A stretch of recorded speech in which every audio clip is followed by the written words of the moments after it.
داره میگذره هر روز هفتم کلاسای حضوری بدجوری خستم، خانواده استرسی نگران درسمه، ولی دیگه فرصت رو نمیدم من دست. ویولاین پشتمه همه کارا حلم، که ایجا تو جیبات اقساطی ازم، زیر کولر نشستم لیمونا تو دستمه، با یک کلیک رو کاناپه تو کلاس درسم، پکیجو وا میکنم یهو میشم بتمن، قبولی تیزهوشانو میگیرم حتما، مثل شوالیه میرم سراغ ترسم، یه لشگر گلادیاتور همرام، یه وایکینگ میشم تو دل دریا، فرقی نمیکنه دیگه کجا باشی الان، توی جنگل و کوه باشی یا که دریا، تو تبلت و گوشی باشی یا که لپتاپ، ویولاین بدون مرز میادم رو، اینجا کارخونه تولید نخ بستن، دل سعودی بالا میره رتبه، تدریس با کیفیت کامل رشدمه، 0 تا 100 اساتید برجسته پشتمه، دانشگاه تهران شریف تو مشتمه امسال، کلاس جا بمونی نداری چشکاری، تو پنلا هستش دسترسی بهش داری، دکتر و وکیل و مهندسی اجباری، حضوری و نیستم آنلاین آره، نقدی و نیستم اقساط آره،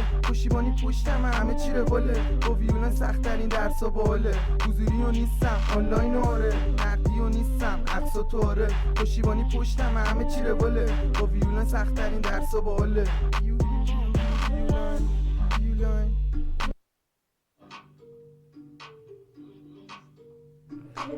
عرض ادب و احترام خدمت دوستان عزیزم، وقت همگی به خیر، درود خدمت شما رفقای خوب پای دهمی من، در خدمت شما هستیم با جلسه نخست همایش پیله تا پروانه. قراره بتر کنیم کتاب ریاضی دهمتون رو، خیالتون رو راحت کنیم از امتحان ترم اول، مشتی درست درمون درست حسابی با هم ریاضی دهم رو بتر کنیم بره. یک کلاس پر انرژی ماشاءالله با این تعداد دوستانمون، یک کلاس پر انرژی سر حال. چت رو دوست دارم بتر کنید هنگ کنه در واقع پنلمون. ما قطعا دوستان سوالاتی رو که با هم حل میکنیم در اختیارتون قرار میدیم، یعنی در واقع دست نوشته های من روی این فایل و تخت سفیدمون قطعا در اختیار شما عزیزان من قرار میگیره، پس نگران نوشتن نباشید. بماند که جزوه رو میتونستید از سایت خودمون سفارش هم بدید، اگر دوست داشتید میتونید این کار رو انجام بدید و نسخه فیزیکیش هم داشته باشیم. نمیدونم همایش پیله تا پروانه 5 تا درس فکر کنم، ریاضی و فیزیک و شیمی و ادبیات و عربی. در جریان جزئیات سایر دروسش نیستم ولی میدونم سایر دروس هم هست و شما به همش دسترسی دارید. ما امروز در خدمتتون هستیم با پارت 1 ریاضی دهم. فصل اول رو قرار با هم مرور کنیم، یه نمه فصل 2 رو هم میخونیم. پارت دوممون همین ساعت سه شنبه است قرار ما که میریم ادامه فصل دوم و کل فصل سوم رو کار میکنیم. فعلا آپشن آفلاین نداره، پس توصیه میکنم که سفت سر جاتون بشینید، با دقت در کلاس باشید و گوش کنید. یک شیشه قشنگ، یک شیشه وفایی پسند رو برامون بکوبید. نه، ما در همایش ترم اول به بررسی 3 فصل نخست میپردازیم، در همایش ترم دوم فصل 4 رو کار میکنیم. حالا اینکه درس 1 فصل 4 تو امتحان ترمای اولتون میاد یا نمیاد دیگه بستگی به مدرسه های خودتون داره، باید از معلم و مدرسه های خودتون بپرسید. حواس جمع، با هم دیگه میخوایم شروع کنیم فصل اول کارمون رو. مجموعه الگو دنباله، بریم دیگه کار رو شروع کنیم، وقت از دست ندیم.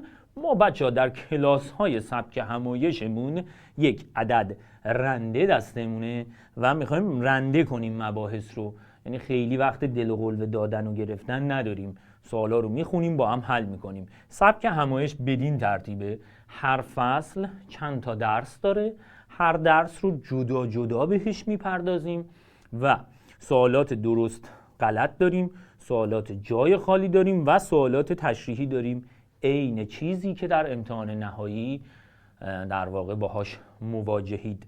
با درست نادرستی ها شروع میکنیم. میگه آ یه مجموعه است که منفی 1 به توان n که n عدد طبیعیه، یعنی مثلا من اگر n رو 1 بذارم میشه منفی 1 به توان 1، اگر n رو 2 بذارم میشه منفی 1 به توان 2 میشه 1، اگر n رو 3 بذارم میشه منفی 1 به توان 3 منفی 1 و همینطور اگر ادامه بدم جز این دو عدد عدد دیگه‌ای تولید نمی شود. پس دوستان من نظر بدید به من. بدو ببینم تو چت با من باش، این یک مجموعه متناهی هست یا نیست؟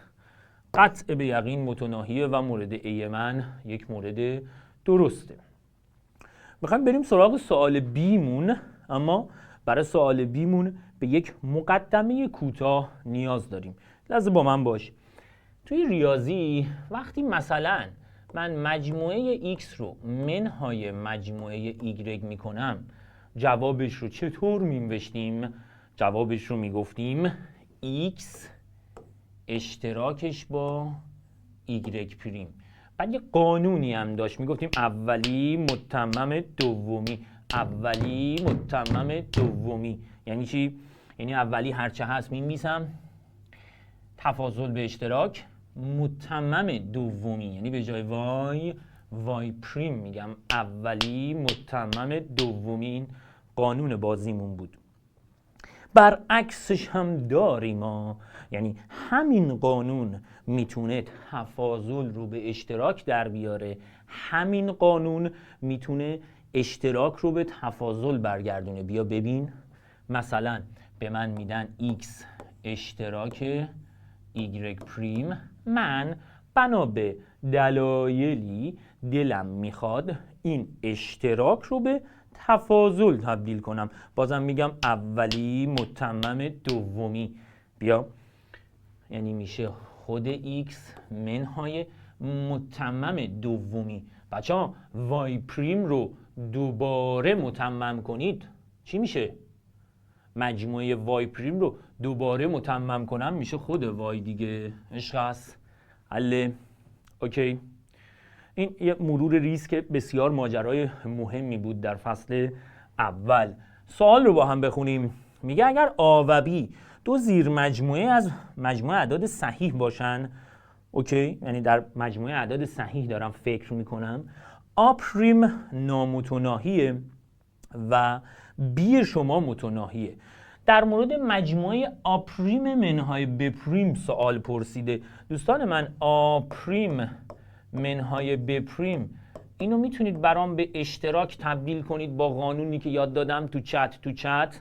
من چت رو دارم میبینم، درست بگید. اولی متمم دومی. اولی متمم دومی. بگو.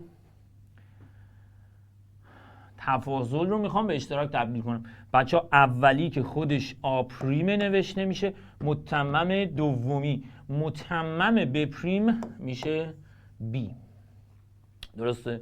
پس سوال مورد بی در مورد مجموعه آ پریم اشتراک بی صحبت میکنه. بچه های من آ پریم شما نامتناهیه. خب خیلی خوب، ولی بی شما متناهیه. قطعاً اگر اشتراک بگیرم با یک کسی که متناهیه، قطعاً جواب من چی میشه؟ بچه ها بگید. قطعاً جواب من متناهی میشه. یعنی چیزی که در مورد بی هم بیان شده درسته دوستان من و قبوله. یه چیز دیگه هم میگم، همینجوری بد نیست بدونید اینو. تو دنیای ریاضی آ پریم منهای ب پریم هیچ فرقی با بی منهای آ نداره. یعنی من میتونم جای اینا رو با هم عوض کنم، فقط جاشونو که با هم عوض میکنم باید هر دوشون رو متمم کنم. اوکی؟ یعنی آ پریم منهای ب پریم فرقی با بی منهای آ نداره. بچه‌ها بی منهای آ هم میشه بی اشتراک آ پریم. پس بد نیست اینم بدونید که اینا هیچ فرقی با هم ندارد. مجموعه A در سوال قبلی منفی 1 به توان یه عدد بود که یا 1 میشه یا منفی 1، شامل 2 عضو قطعاً متناهی بود. خیلی خوب، من میگم اگر نظرتونه بریم ادامه بدیم با هم. بله، اجتماع. بچه‌ها اجتماع میپرسن دوستان، اجتماع متناهی و نامتناهی چی میشه؟ قطعا میشه نامتناهی دیگه. قبوله؟ 6 برام بکوبید. میخوام بریم سوال بعدی. 6 رو که میکوبید بچه متمرکز میشیم هممون، یعنی قشنگ 0 میشیم، میریم سر سوال بعدی. منم حس و حال و انرژی شما رو که میگیرم، منم سرحال میشم. خب اوکی، بریم سوال بعدی رو. میگه اگر آ و بی دو مجموعه غیر تهی و مجزا باشن. بچهای من واژه مجزا یعنی از هم جدا باشن، این یعنی آ اشتراک بی تهیه. یعنی در نمایش نمودار ون اگر برم ببینم مثلا ایشون آ هست و ایشون بی هست، دو مجموعه از هم جدا. به نظر شما آیا درست است که بگوییم آ منهای بی میشه خود آ؟ به نظرم به این نمودار ون نگاه کنید، خیلی تابلوه. تقریبا 90% دوستان عزیز من در کلاس دارن جواب رو درست میگن. 90% دوستان عزیز من دارن جواب رو درست میگن. بچه‌ها این درسته دیگه. در واقع ببینید آ منهای بی به معنای آ منهای آ اشتراک بیه. شما که میدونید آ اشتراک بی تهیه.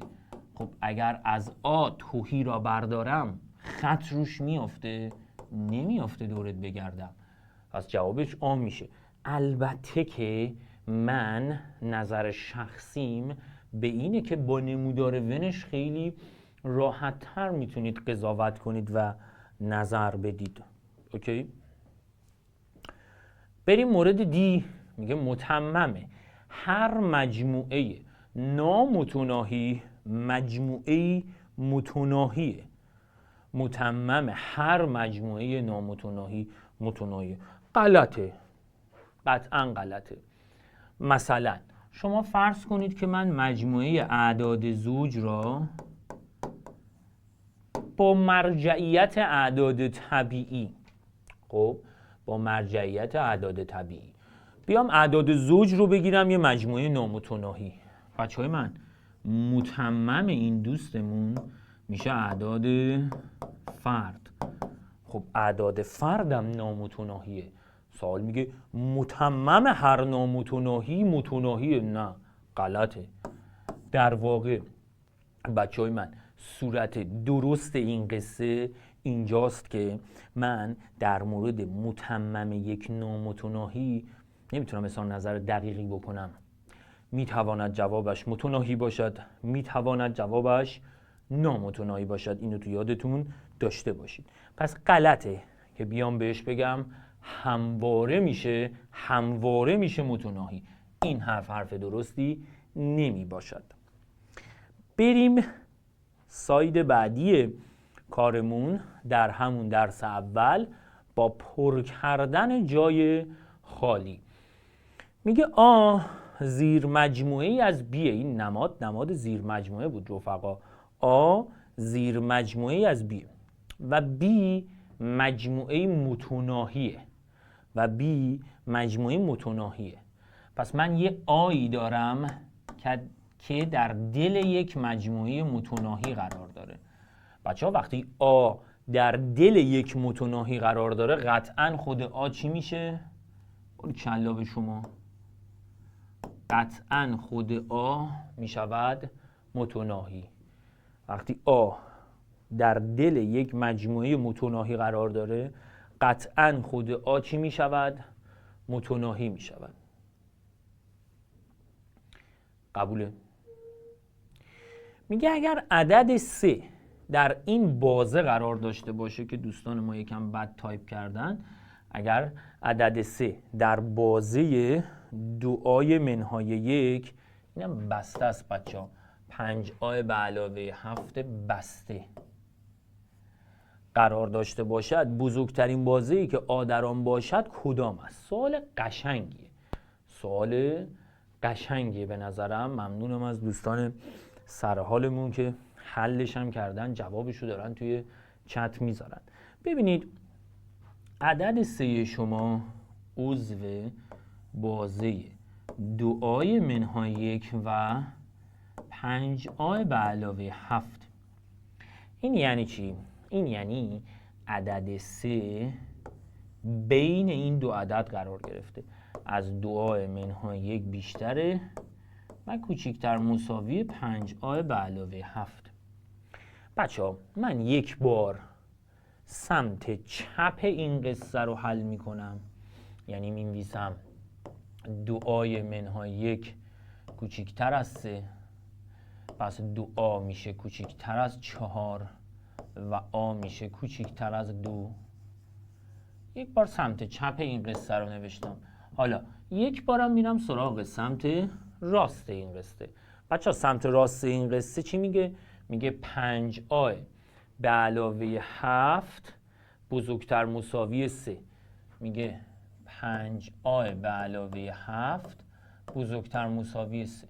دوستان عزیز من 7 رو ببرم اونور میشه 5a بزرگتر مساوی 3 منهای 7 یعنی منهای 4.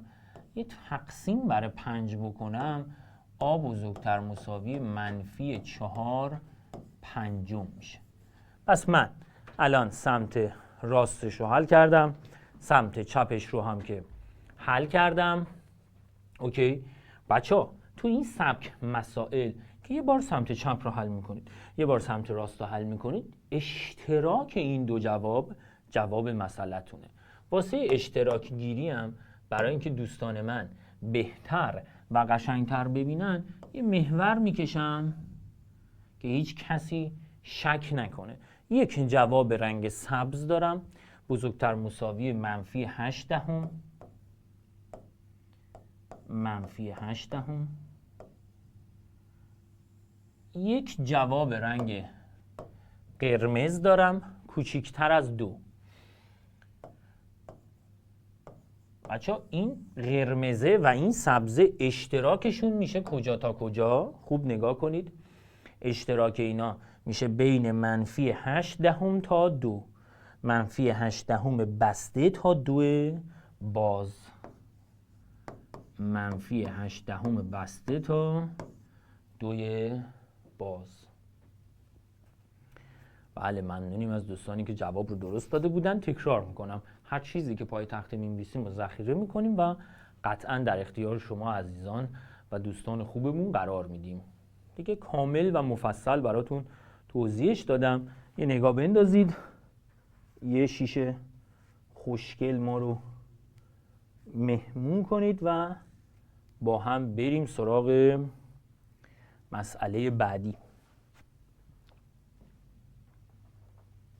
مرسی بچه ها، متشکریم.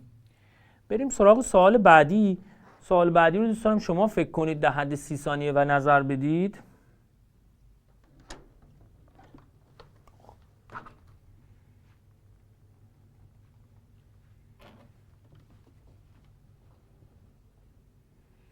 میگه آ زیر مجموعه بیه آ پریم اشتراک ب پریم رو کلن پریم بگیریم منهای بی کنیم چی میشه؟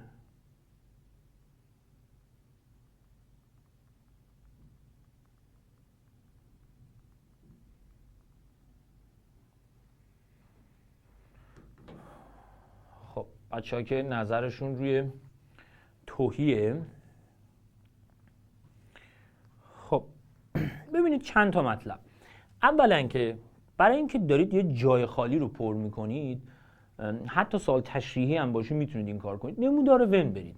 با نمودار ون خیلی کارتون راحت تر میشه. من این نمودار ون میگیرم، یه بی رو فرض میکنم، خب که یه آی هم در درونش قرار گرفته. اوکی. بعد یه سری عدد فرضی میذارم، مثلا واسه آی 2 میذارم، برای بی 3 میذارم، یه 4 هم میذارم اینجا. یعنی الان عملاً تو این چیزی که من فرض کردم مجموعه آ عدد 2، مجموعه بی عدد 2 و 3، مجموعه مرجرم با ام نشون بدم 2 داره و 3 داره و 4. حالا بچه آ پریم اشتراک ب پریم، آ خودش 2، با توجه به مجموعه مرجع آ پریم یعنی در مرجع کسایی که آ نباشن، آ که 2 پس کسایی که آ نباشن میشه 3 و 4. میگه اشتراک بگیر با بی پریم. بچه ها بی پریم 2 3 متممش با توجه به مرجم میشه 4. خب سوال میگه اشتراک 3 و 4 با 4 چی میشه؟ 4. میگه اینو پریم کن منهای مجموعه بی کن. بچه ها عدد 4 را پریم کنم میشه 2 3 میشه 2 3 که سوال میگه منهای بی کن، بی هم خودش 2 3. خب یه چیزی را منهای خودش بکنم قطعا همونطور که اکثر دوستان من به درستی گفتن جوابش میشه تهی. پس یه بازیش این بود که در واقع بیایید عدد گذاری کنید و حل کنید. یه بازی دیگه هم که خیلی از دوستان دارن در چت اشاره میکنن و عالی هم دارن میگن، میتونستیم با جبر مجموعه ها حل کنیم. آ پریم اشتراک ب پریم را پریم کنید، اسمش بود قانون دمورگان یا تفنگ های بیشتر. میگفتیم همه چی برعکس میشه. آ پریم برعکسش میشه آ، اشتراک میشه اجتماع و ب پریم میشه بی، میشه آ اجتماع بی منهای بی. بچه ها وقتی آ زیر مجموعه بیه، آ اجتماع بی میشه خود بی و خود بی را منهای بی کنید باز میشه چی؟ تهی. در واقع اینطوری هم میتونستید بررسیش کنید، این مدلی هم میتونستید بررسیش کنید. به نظرم دیگه مورد سی رو به اندازه کافی جواب دادیم. بچه ها متمم مجموعه مرجع قطعاً برابر با مجموعه تهی میشه دیگه. به نظرم اینم خیلی دیگه موضوع واضحیه. و حالا با اجازه دوستان عزیزم میخوایم بریم سراغ سوالات تشریحی و سوالات تشریحی رو با هم آغاز کنیم. بریم با هم دیگه شروع کنیم از درس 1 و 2 مون که مجموعه ها و بازه ها بودن. الان میخوایم بریم سراغ سوالات تشریحی. سوال نخست میگه مجموعه R به جز منهای 3 تا 1 رو روی محور نشون بدید و آن را به صورت بازه بنویسید. خب بچه ها من برای این کار قاعدتاً اول به یک محور نیاز دارم. این محوری که کشیدم و یه سری عدد روش بذارم، 0 1 و مثلا منهای 3. سوال میگه من همه جا رو میخوام بجز منهای 3 تا 1. اوکی؟ بجز منهای 3 تا 1. بچه خود منهای 3 تا 1 رو با رنگ آبی نشون میدم. خود منهای 3 تا 1. اوکی؟ حالا سوال میگه من هر جایی رو میخوام غیر از این. پس قاعدتا خواسته سوال با رنگ قرمز میشه قبل از منفی 3 و از خود 1 تا بی نهایت. سوال گفته جواب رو به صورت بازه هم نمایش بده. بچه قبل از منفی 3 میشه منفی بی نهایت تا منفی 3 باز اجدما اجبا از خود 1 تا بی نهایت. نظرتونه یه 6 برام بکوبید. بچه تو نسخه فیزیکی جزوه که اگر تهیه‌اش بفرمایید پاسخها هست غالباً و اینم چیزی که اینجا میبینید قطعاً ذخیره میشه و در اختیارتون قرار میدیم. حالا در کانال خودمون، کانال در واقع بچهای ویولاین، همه جا در اختیارتون قرار میدیم. بله عرض کردم اکثرش که جوابم داره. اگر موافقید بریم سراغ مسئله بعدیمون. سوال بعدیمون میگه من بازه آ رو دارم منفی 2 تا 7 و بازه بی رو هم دارم منفی 3 تا 6. میگه اگه اینا رو بدونم مجموعه های زیر رو به صورت یک بازه چیکار کن؟ نمایش بده. بچه ها منطقی ترینش اینه که خود آ و بی رو من اول قشنگ درست نمایش بدهم. حالا که خود آ و بی رو نمایش دادم بشینم فکر کنم و سوالات رو حل کنم. آی من منفی 2 تا 7 عددهای مهم رو بذارید نشون بدم. یه 6 داریم، یه 7 داریم، یه منفی 2 و منفی 3 داریم.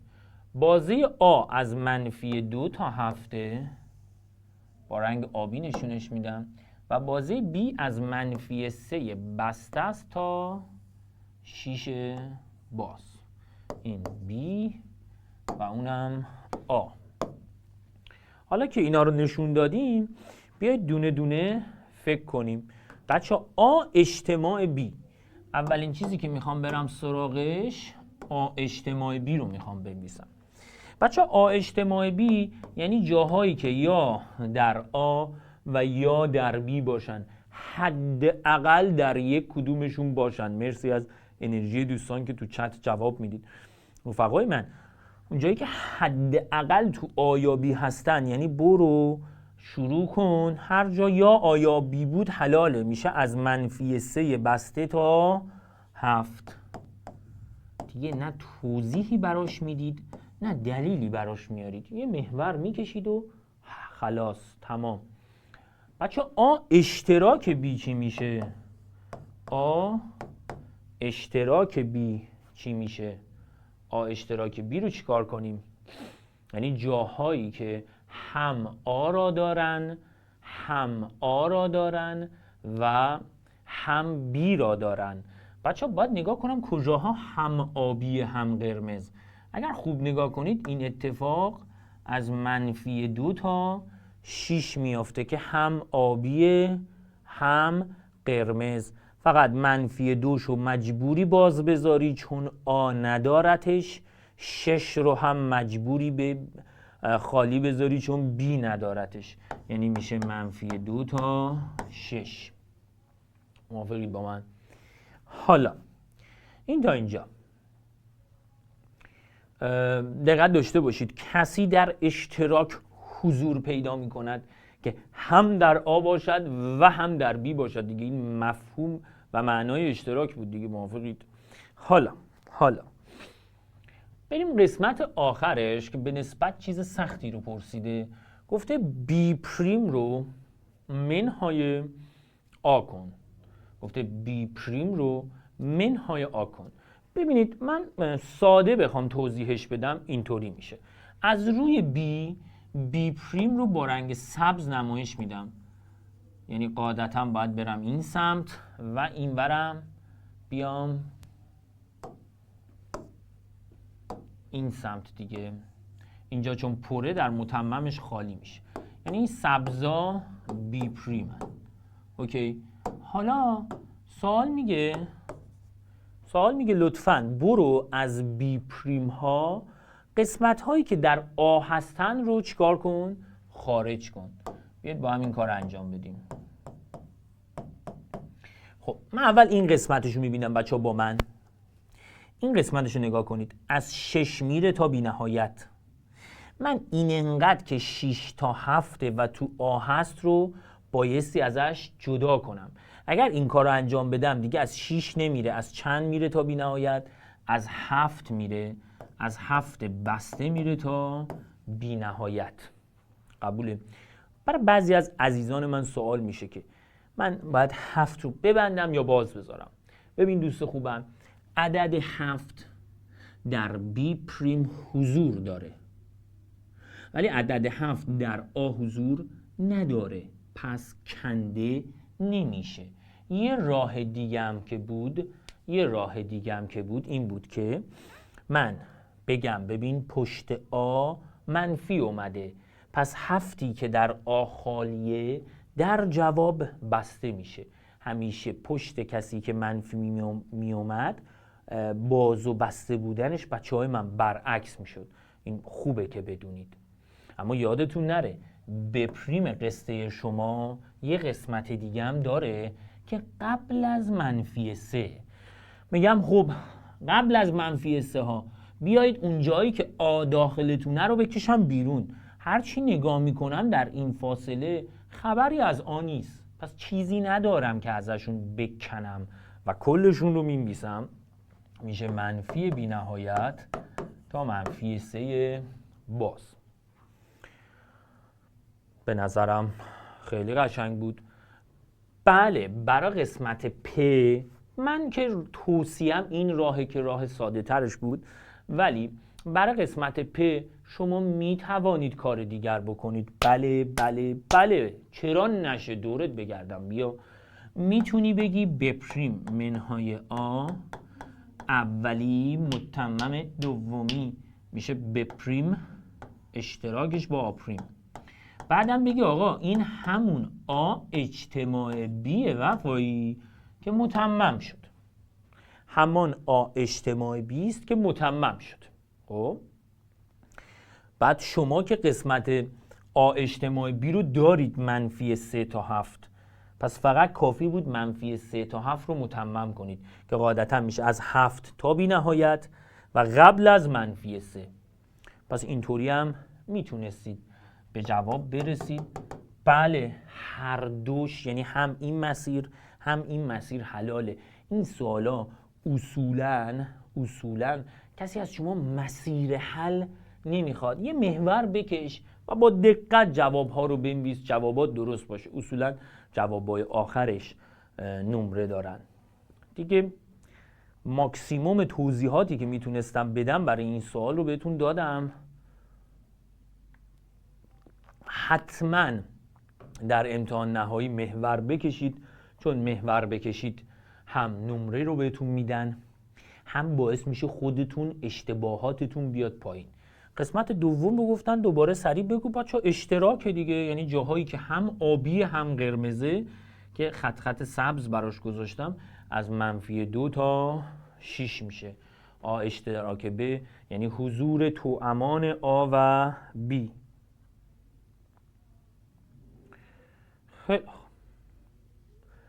به نظرم دیگه برای اینکه حوصله‌تونم سر نره بریم سراغ مسئله بعدی. بریم سبک سوالات مجموعه‌ای. یه 2 تا سوال حقیقتا خیلی پرمحتوا که شانس اومدنش در امتحان ترم بالاست براتون آوردم. بریم با هم حلش کنیم. همین الان بگم برای حل این سوالا بچه‌ها بهتره که نمودار ون نکشید. بهتره این کارو نکنید. ولی اگر نمودار ون هم بکشید و توضیح کامل بدید 99% ازتون قبول میکنن. من سعی میکنم هم با نمودار ونش رو یه کمی توضیح بدم، هم بدون نمودار ون. ولی توصیه من وفایی اینه که نمودار ون رو میخوای بکشی بکش تو مسئله یا تو چک نویست، سریع حل کن، هر کار بلدی بکن، ولی بدون نمودار ون هم بلد باشید. بریم سوال. میگه در یک هتل 38 مسافر وجود دارد. 20 نفرشون تاجرن، 17 نفرشون جهانگردن. و همطور که میخونید اطلاعات رو بکشید بیرون. قاعدتا کل اعضای هتل مجموعه یو یا ام رو تشکیل میدن، مرجع. تاجرها رو با آنشون میدم، عده آ 20. اینم بگم هم میتونید از نماد قدر مطلق استفاده کنید، هم ان آ بنویسید، جفتش حلاله. خب باز فرقی نداره. جهانگردان بی ها هستن، عده اعضای بی هم 17. میگه 7 نفر نه تاجر و نه جهانگردن. نه تاجر، تاجرها اسمشون آ بود. وقتی میگید نه تاجر یعنی نه آ. نه آ میشه چی؟ آفرین، میشه آپریم. نه جهانگرد، جهانگردا بودن بی، میشه نبی. خب نبی میشه چی؟ باریکلا، میشه بپریم. و چی میشه وفایی؟ بچه‌ها نتاجر یعنی آپریم و یعنی اشتراک، نه جهانگردم یعنی بپریم. سوال آپریم اشتراک بپریم رو بهتون داده که چند تان؟ 7. و آنچه که از شما میخواد تعداد هم تاجر هم جهانگرده، یعنی آ اشتراک بی رو میخواد. خب بچهای من شما کافیه بیایید بگید ما میدانیم آپریم اشتراک بپریم همون آ اجتماع بیه که متمم شده.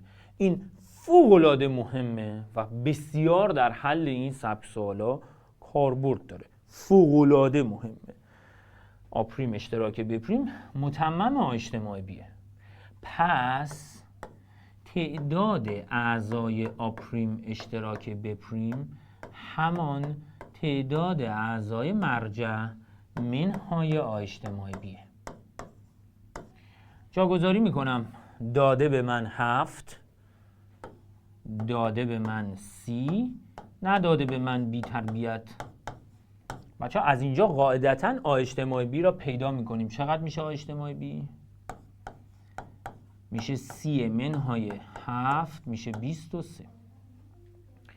بچه های من حالا که اینو میدونم میرم سراغ مهمترین فرمول این درس، فرمول آ اجتماع بی. سعی کردم 2 تا مسئله حل کنم، تمام فرمولای مهم رو براتون برای عزیزان خودم مرور کنم. بیا آ اجتماع بی فرمولش میشد عده آ به علاوه عده بی منهای آ اشتراک بی. خب خیلی خوبه چون همه چی رو دارم. به جای آ اجتماع بی 23، به جای آ 20 و به جای بی 17، به جای اشتراک هم که خود اشتراک رو می‌نویسم چون ندارم دیگه، نمیدونم چنده. بچه‌ها 20 رو با 17 جمع بکنم چقدر میشه؟ میشه 37. قبوله؟ فقط بچه‌ها این 38 بود و من اینو از اول 30 گذاشتم. این مجموعه مرجع من این 38 بود، پس 38 منهای 7 هم میشه 31. من داشتم یه مسئله دیگه رو حل می‌کردم عملاً. بچه‌ها مجموع مرجعمون 38 بود دیگه، نه 30 تعداد کل. پس این 38 بود و این اینجام باز 23 نیست، چنده؟ 31. حالا مقایسه کنید این ور 37 دارید منهای چه عددی بشه میشه 31. قطعاً 6 که دوستان خفن من در کلاس جوابش رو همون اول حساب کرده بودن و گفته بودن 6 میشه. به نظر من تو امتحان نهایی چنین چیزی بنویسید خیلی خیلی بهتره تا بخواید هر کار دیگه انجام بدید. آره با نمودار ون میشه حل کرد. ما خودمون خوراکمونه نمودار ون. خوراکمونه منظورم که بسیار دوست داریم نمودار ون و علاقه‌مندیم، بر منکرش هم لعنت. اما من میگم فکر میکنم که شما نمودار ون برید یه کمی تستی می‌نویسید و این تستی نوشتنه باعث میشه نمره نگیرید. پس توصیه اکیدم اینه که با نمودار ون نرید. ولی اگر مثلا بخوام این سوال رو با نمودار ون یه کمی راجبش توضیح بدم، اگه بخوام یه کمی توضیح بدم، ببینید خب عادتا باید یه نمودار ون بکشیم، یه نمودار ون داشته باشیم. یک مجموعه داریم، مجموعه آ تاجرهامونه. یه مجموعه داریم بی که جهانگردامون بودن. تعداد کل تاجرهامون 20 بودش. ببین باید شروع کنید فرض کردن. اصولا با نمودار ون فضای اشتراک رو میذارم x، پس این فضا میشه 20 منهای x، چرا که کل تاجرها چقدر بودن؟ 20 تا بودن. خب اوکی. بعد b 17 نفرن جهانگردا، x تاشون تو اشتراک، میذاریم 17 منهای x. خب این کاریه که انجام میدیم تو نمایش نمودار ون. 7 نفری داریم که نه جهانگردن نه نمیدونم تاجرن، اون 7 نفر جاشون میشه این بیرون. کلن هم که 38 تا بودن. قاعدتاً شما از این نوشته ها میفهمید که این فضا که همون فضای آ اجتماع بیه باید 38 منهای 7 نفر داخلش باشن که میشه 31. درسته؟ خب این فضا کیا داخلشن؟ یک 20 منهای x، یک خود x و یک 17 منهای x که باید بشه 31. بچه یه x با منهای x میره، در نتیجه میرسید به معادله 37 منهای x مساوی 31. از اینجا x به دست میاد 6 که این x دقیقاً تعداد اعضای آ اشتراک B هست. باز هم تکرار میکنم و تاکید میکنم دوستان من، از این روش استفاده نکنید. از این روش استفاده نکنید لطفاً. اینا رو تو در واقع چی بهش میگن، اینا رو تو چک نویستون برید. اگه این روش ها رو خیلی واردین تو چک نویستون برین بفهمین جوابتون درسته یا نه. آره دیگه النا متوجه اشتباهات شدی. بچه های من، مهدیه میگه معلم مدرسه من گفته که با نمودار ونم برید من بهتون نمره میدم. خب ببینید یه چیزی رو توجه کنید، من نه دشمن شمام نه در واقع تصحیح کننده برگه‌های امتحانی. خب در واقع من میخوام راهنمایی برای شما بکنم که شما نمره از دست ندید. متاسفانه بحث معلم شما نیست. من تارگتم امتحان ترم دومته که نهاییه، که چی تو نهایی بنویسی حلاله، چی تو نهایی بنویسی حرامه. گرفتید؟ من توصیه میکنم به حرف من گوش کنید و عادت کنید که در امتحان تشریحی از نمودار ون کمترین استفاده رو انجام بدید. این توصیه من به شما. اوکی؟ اصلا مهم نیست معلم مدرسه چی میگه، چون برگه ترم دوم تو اصلا معلم مدرسه تو تصحیح نمیکنه. یه پاسخنامه کلیدی میاد بر اساس اون تصحیح میکنن. و طبق تجربه من با توجه به این همه سال که کار کردیم، اصولا نمودار ون رو آنچنان بهش نمره نمیدن. بعد شما در نمودار ون توضیحات خوبی نمیتونید بدید. میبینید؟ چون توضیحاتی نمیتونید بدید، اگر یه جاییشو اشتباه هم کنید نمره زیادی رو از دست میدید. ما نمیخوایم، ما میخوایم نمره‌مون بیشتر بشه. مرسی که گوش میکنید دوستان، ممنونم. برگردیم و ادامه بدیم. یه سوال دیگه توی همین فاز داریم که مهمترین فرمول های این قسمت رو با هم مرور کرده باشیم. دیگه میریم سراغ الگو و دنباله حسابی هندسی. یه سری سوال حل میکنیم، یه سری فرمولاشو با هم مرور میکنیم. بریم. هر چقدر تو الان کیف کردی و انرژی گرفتی 6 برام بکوب. میخوام برم سوال بعدی. شما معجزه این همایش رو روز امتحانتون متوجه خواهید شد. حالا حتما توصیه‌های مهمی دارم که در انتهای این پارت، امروز انتهاش یعنی ساعت 7:30 و در انتهای پارت سه‌شنبه دو سری توضیحاتی دارم که خیلی براتون مهمه و به خدمتتون عرض شود که اینجوری. بله دیگه، وقتی دارید بازه نشون میدید اول باید عدد کوچیک‌تر رو بنویسید دیگه. بریم سوال 4. میگه یک باشگاه ورزشی 70 عضو دارد و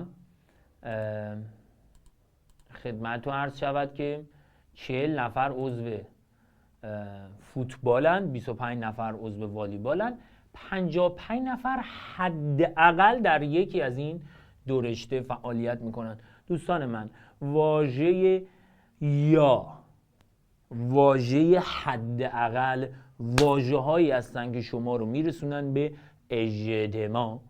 واژه‌هایی هستن که شما رو میرسونن به اجتماع. پس در واقع سوال داره میگه من فوتبال رو میگیرم A و اون والیبال رو میگیرم B. از سوال داره آ اجتماع B را با زبان بی زبانی به ما میده. چی از این بهتر؟ میشه آ به علاوه B منهای آ اشتراک B. شروع میکنم عدد گذاری. آ اجتماع B رو به من داده 55. عده اعضای آ فوتبالیا 40 والیبالیا 25. قاعدتاً من قادر خواهم بود که از اینجا آ اشتراک B رو پیدا کنم. قبول داری یا نداری؟ 40 و 25 میشه 65. 65 منهای 55 میشه چند؟ 10. یعنی خوبه که اینطوری بنویسم آقا آ اشتراک B رو میارم سمت چپ، 55 رو میبرم سمت راست، میشه 65 منهای 55 میشه 10. خواسته سوال اول، چند نفر در هر دو رشته فعالیت میکنن؟ آ رو داری، B رو داری، الان دیگه اشتراک رو هم داری. دیگه نوبت من و توئه که پادشاهی کنیم. هر سوالی از اون بپرسه بهش جواب میدیم. بیا چند نفر در هر دو رشته که جواب داد، چند نفر در هیچ یک از این دو رشته فعالیت نمی‌کنن؟ بچه‌های من این یعنی آ پریم اشتراک ب پریم، این یعنی مجموعه مرجع منهای اجتماع. مجموعه مرجع شما کل باشگاه 70 تا، اجتماع داده مسئله 55 تا، جواب میشه 15 نفر. موافقید با من؟ قبول دارید؟ میگه چند نفر فوتبال بازی میکنن ولی والیبال بازی نمیکنن. خیلی دلم میخواست اینو مرور کنم، نگهش داشتم چون اینجا بود. بچه ها یعنی چند نفر ایو هستن ولی بیو نه. چند نفر ایو هستن ولی بیو نه.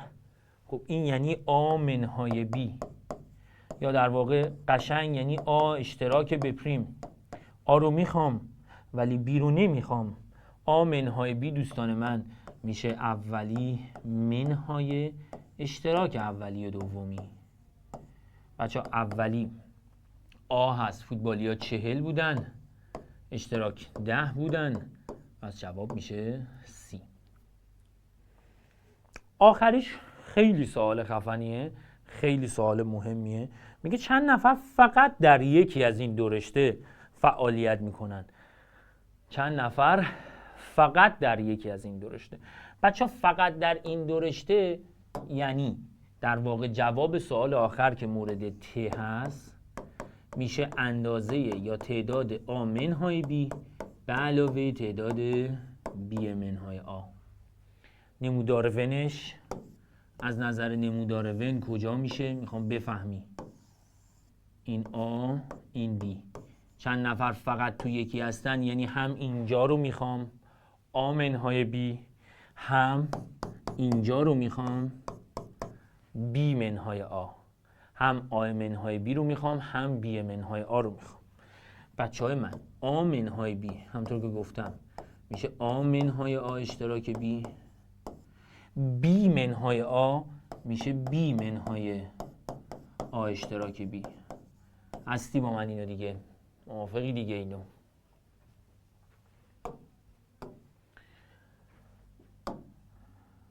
حالا فقط با عدد بذارم. آ 40 نفر بودن، اشتراک 10 تا بودن، بی 25 تا بودن و باز اشتراک 10 تا بودن. حساب بفرمایید میشه 45. بله میتونستید برای قسمت آخر بگید آقا قسمت آخر میشود، پیشنهاد نیکوی عزیز 100 درسته.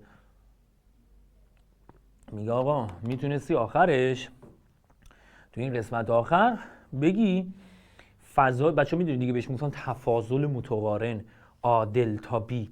میگه میتونستی تو این قسمت آخر به جای این کار بگی اجتماع رو حساب میکنم منهای اشتراک.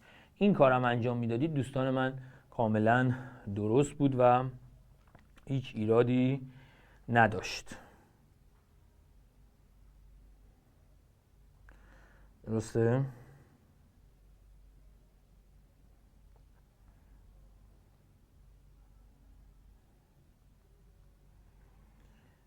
خیلی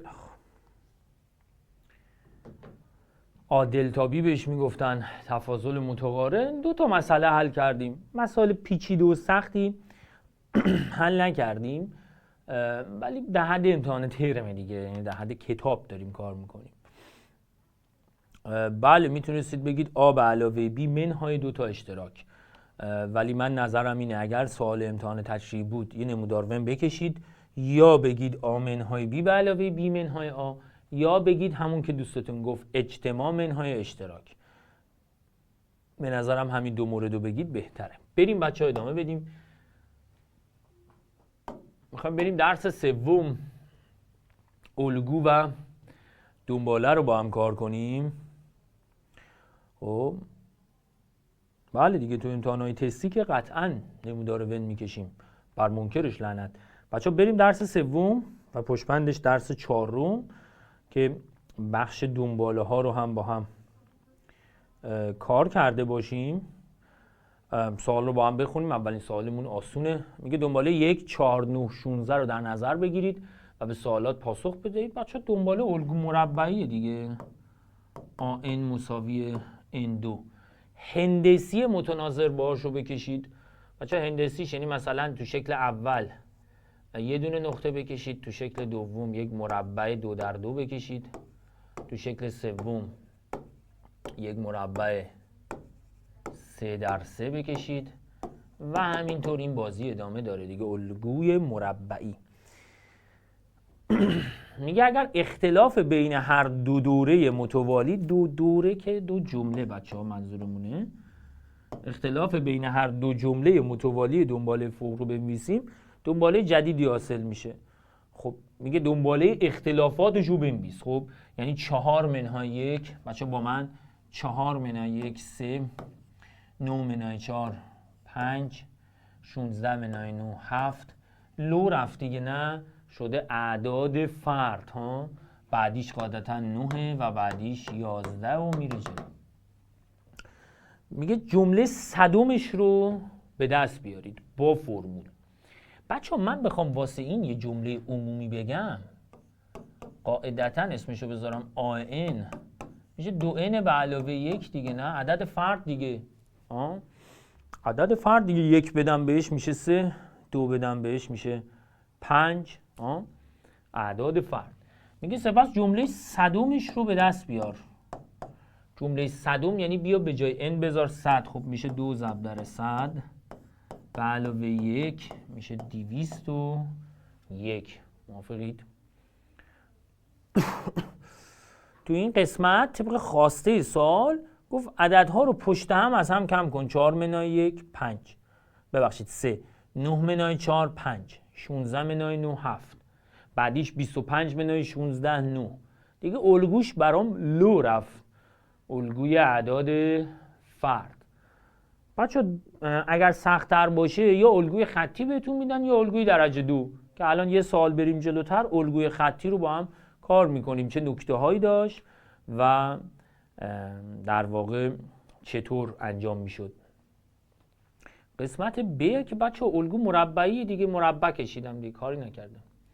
2 در 2 3 در 3 4 در 4 5 در 5. حالا 3-4 مرحله براش کشیدیم. بچه سوال خیلی آسونه، الگوی مربعی، واقعا چیز پیچیده‌تری نداره بخوام براش وقت بذارم. بریم سوال بعدیمون.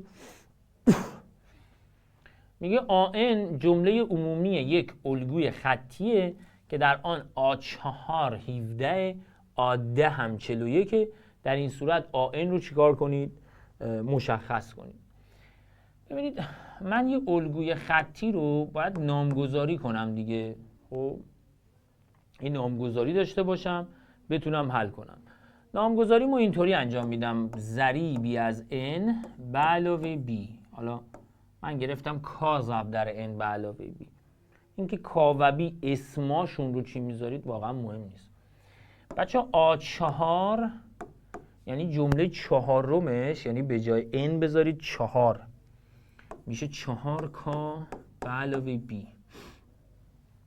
که دارمش چند؟ 17. A10 جمله دهمش به جای n بذارم 10 میشه 10k به علاوه b. این شده 41. دو معادله دو مجهول به هر طریقی که بلدید میتونید حلش کنید. مثلا من میام اینا رو زیر هم می‌نویسم. 10k به علاوه b 41، 4k به علاوه b 17. اینا رو از هم کم میکنم. 10k منهای 4k میشه 6k. b منهای b میره. 41 منهای 17 چند میشه بچه ها؟ 24. پس کای من میشه 4. حالا میام در مثلا معادله 4k به علاوه b که شده 17 جایگذاری میکنم. 4 4 تا میشه 16. 16 به علاوه b شده 17. پس بیم چنده؟ 1. قشنگ دستگاهش رو براتون حل کردم و جوابها رو پیدا کردم. جواب b شد 1، و جواب کاتون هم شد چند؟ 4. اوکی. پس میتونیم آن یعنی جمله عمومیش رو مشخص کنیم.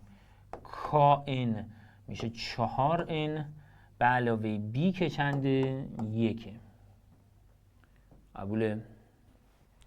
بله، حتما در امتحان نهایی نحوه حل دستگاهتون بایستی با توضیحات باشه، یعنی بی توضیحات حساب نیست، قبول نیست. اوکی.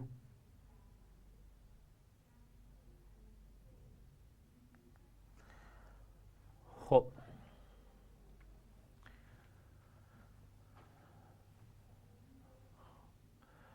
A10 منهای A4 میشه 6D هم آره قابل قبوله. آره دیگه همینطور توضیح داشته باشه دیگه، حتما باید برای امتحان نهایی کامل توضیح داشته باشه. من یه نکته هم بگم، حالا به نظرم نکته مهمیه. یک الگوی خطی بود، یه الگوی اسمش الگوی خطی بود که همون دنباله حسابی بود و در واقع اختلاف جملاتش چی بود؟ ثابت بود. یه الگوی دیگه هم داشتیم که الگوی درجه دوم بهش میگفتن. الگویی بود که توش اختلاف جملاتتون ثابت میشد. بله دوستان، من برای الگوی خطی، برای الگوی درجه 2 یه مش نکته تستی بلدم، همشون جاشون تو سطل آشغاله. تو امتحان تشریحی و نهایی خبری از اینا نیست، فقط همین. الگو درجه دوم بهت دادن، باید 3 تا جملهشو بنویسی، 3 معادله 3 مجهول حل کنی که تو امتحان نهایی بهتون نمیدن اینجوری. ولی اگرم دادن تشریحی قشنگ می‌نویسید، دستگاه معادله حل میکنید، جواب میدید. اوکی؟ کار دیگه نمی‌کنی. تو چک نویست برای اینکه خیالت راحت بشه درست حل کردی، هر کاری دلت خواست بکن. ازم ورد بخون حل کن، کسی کار به کارت نداره. ورد بخون، جادو جنبل کن، سوالتو حل کن. تو برگه پاسخنامه‌ات فقط تشریحی می‌نویسی. تمام. من این همه دارم خودم رو تیکه پاره میکنم، باز میگه از اون نکته دعایه بریم تستیه. گفتم هر کاری غیر از این مجاز نیست. اون دعایه معلومه تستی بود برای دنباله‌های درجه 2، اصلا کار بهش ندارم، مرورش هم نمی کنم چون به درد من نمیخوره. فقط مینویسید، دستگاه حل میکنید که بعید میدونم بخوان درجه 2 این سبکی بدن، چون 3 معادله 3 مجهول یه کمی برای امتحان ترم کار سنگین و حوصله سربری میشه، ولی کار نشدی نیست دیگه.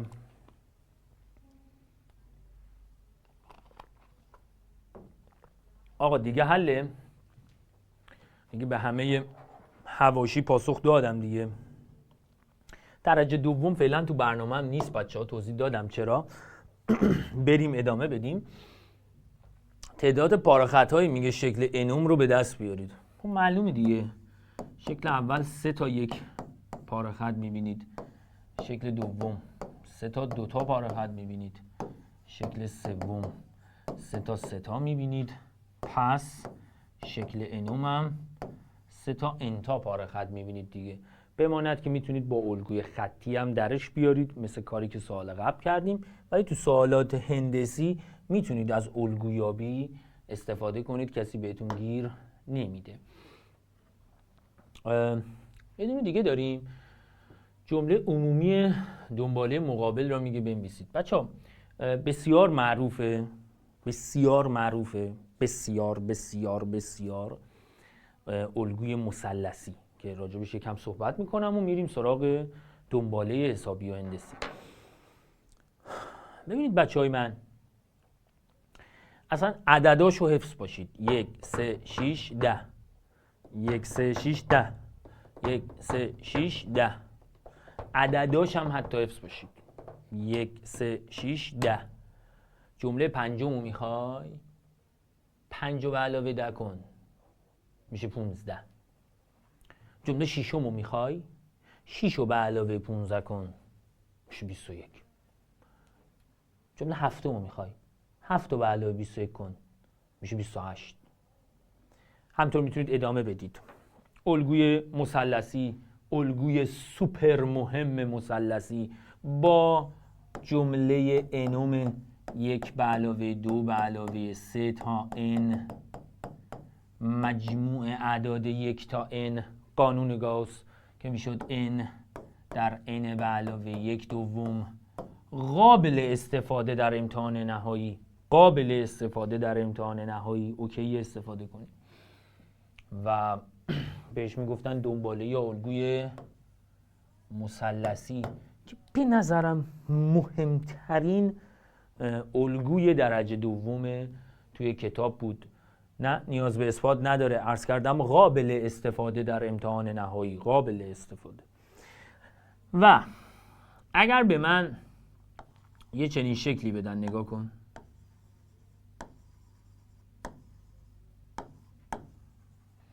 حالا این شکل یا هر شکل دیگه مشابه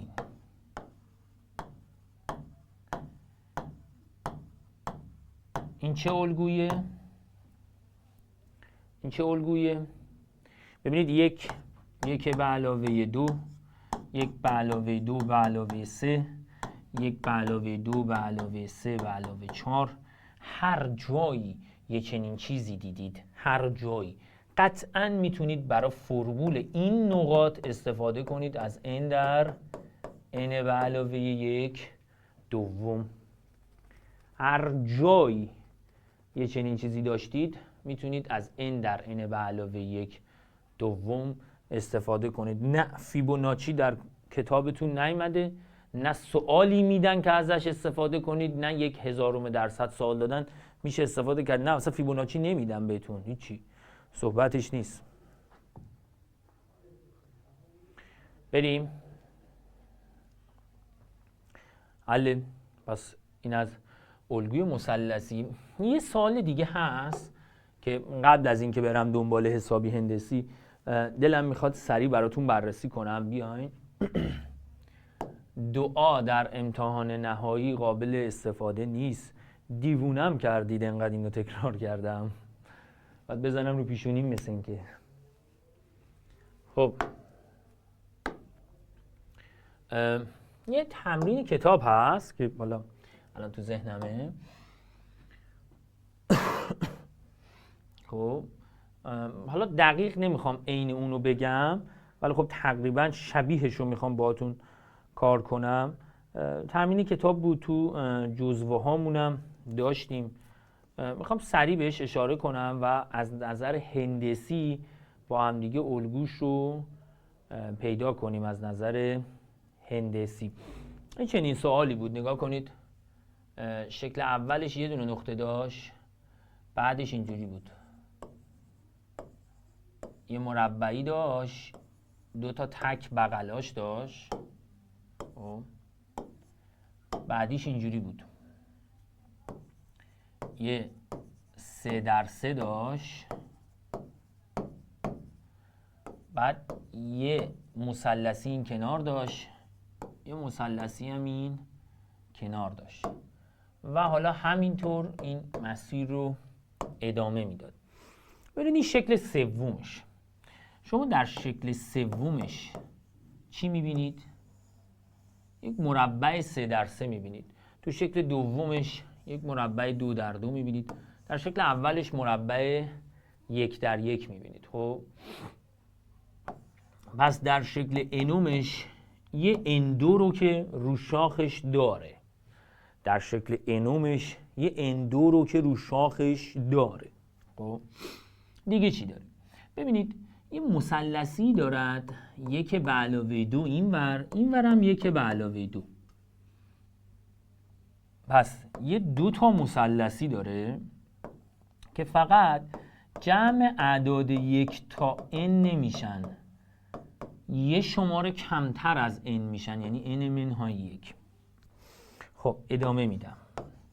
تمرین کتابا میشه n2 به علاوه 2 تا جمع اعداد 1 تا n منهای 1 طبق الگوی مثلثی، همون قانون گاس. میشه آخری در آخری به علاوه 1 که میشه خود n دوم. این 2 با این 2 میره، ساده بفرمایید میشه n2 به علاوه n2 منهای n، یعنی میشه 2n2 منهای n. به نظرم این رو بلد باشید خوبه. بله، سوال بسیار سخت کتاب درسیه، سوال سخت کتابی که حالا بچه‌هایی که طول سال با ما بودن ما این مسئله رو داخل جزوه به چندین روش کار میکردیم. الان فقط هندسیشو گفتم. میتونید ذهنی هم بگید، اما اگر سوال امتحان نهایی بیاد براش 1.5 نمره در واقع نمره براش بذاره، دیگه شما نمیتونید فقط ذهنی جواب آخر رو بنویسید. باید قشنگ با الگوی هندسی درش بیارید. میتونید با الگوی غیر خطی هم برید، ولی دستگاه 3 معادل 3 مجهول باید حل کنید. دقت کنید از نکات تستی درجه دوم 1000 بار نمیتونید استفاده کنید. اگر اینو بده و فقط بگه آقا جمله عمومیش جای خالی چی میشه، نیم نمره هم براش بذاره، نه، بله شما به هر طریقی فقط این جواب درست رو در بیاد و در واقع ازش استفاده کن. خب بریم درس 4 در مورد دنباله ها هم یه صحبت های مختصری با هم داشته باشیم. دنباله رو تمام کنیم، یه کوچولو مثلثات رو شروع بکنیم و توضیح میدم دوستان. کانال تلگرام، آدرس ویولاین، آدرس سایت خودمون برای تهیه جزوه. الان تمرکز کلاس رو به هم نزنید، یه 6 بکوبید.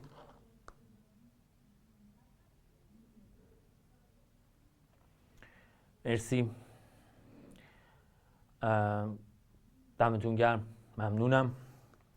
بریم درس 4 در واقع درس 4 میشه دنباله حسابی هندسی. من حالا یه سری قوانینی که بلدید قاعدتاً در دنباله حسابی یه عدد ثابتی به نام قدر نسبت هی به جمله ها اضافه میشه. خب و فرمول جمله عمومیش میشد جمله اول که با آنشون میدادید به علاوه n منهای 1 در d. و در دنباله هندسی اگر با t و r نشون بدیم میشه جمله اول در قدر نسبت به توان n منهای 1. به نظر من شما برای امتحان نهایی تنها فرمول هایی که میتونید ازشون استفاده کنید همیناست. یعنی قرار نیست اینجا اگه کلاس جنبندی مثلا نکته تست داشتم باهات کار میکردم کلی نکته میگفتم. البته نکته های بیشتری هست و خواهم گفت، اما برای امتحان نهایی تقریبا میتونم مدعیشم فقط اینو نیاز دارید. در دنباله حسابی اگر با آ شروع کنم هی دارم بهش یه دی اضافه میکنم که بهش قدر نسبت میگن، همون الگوی خطیه. در دنباله هندسی اگر با تی شروع کنم هی دارم توی قدر نسبت یا عدد ثابتی هی ضرب میکنم، یعنی بعدی میشه تی آر، بعدی میشه تی آر 2، تی آر 3 و همینطور تا ابد. بیشتر کار میکنیم، بریم سوال با هم حل کنیم، در قالب حل سوالاش باز با هم مرور میکنیم. فقط یه چیزم بگم چون همون اول کار بهش نیاز داریم، یعنی 2 تا چیز دیگه بگم. یه قانونی بود، بد نیست قانونش رو بدونید. قانونی به نام قانون جمع اندیس داشتیم. خب به درد جا خالی صحیح غلط میخوره، به درد سوال تشریحی نمیخوره. پس به درد قانون جمع اندیس، به درد جای خالی و صحیح غلط ها میخورد. خب تو این قانون چیکار میکردیم؟ در قانون جای خالی، در قانون جمع اندیس، قانون جای خالی، در قانون جمع اندیس در دنباله حسابی میاد مدعی میشه مثلا A4 به علاوه A6 برابری میکند با A3 به علاوه A7. یعنی میگه وقتی جمع این اندیسا اینور 10 اونورم چی؟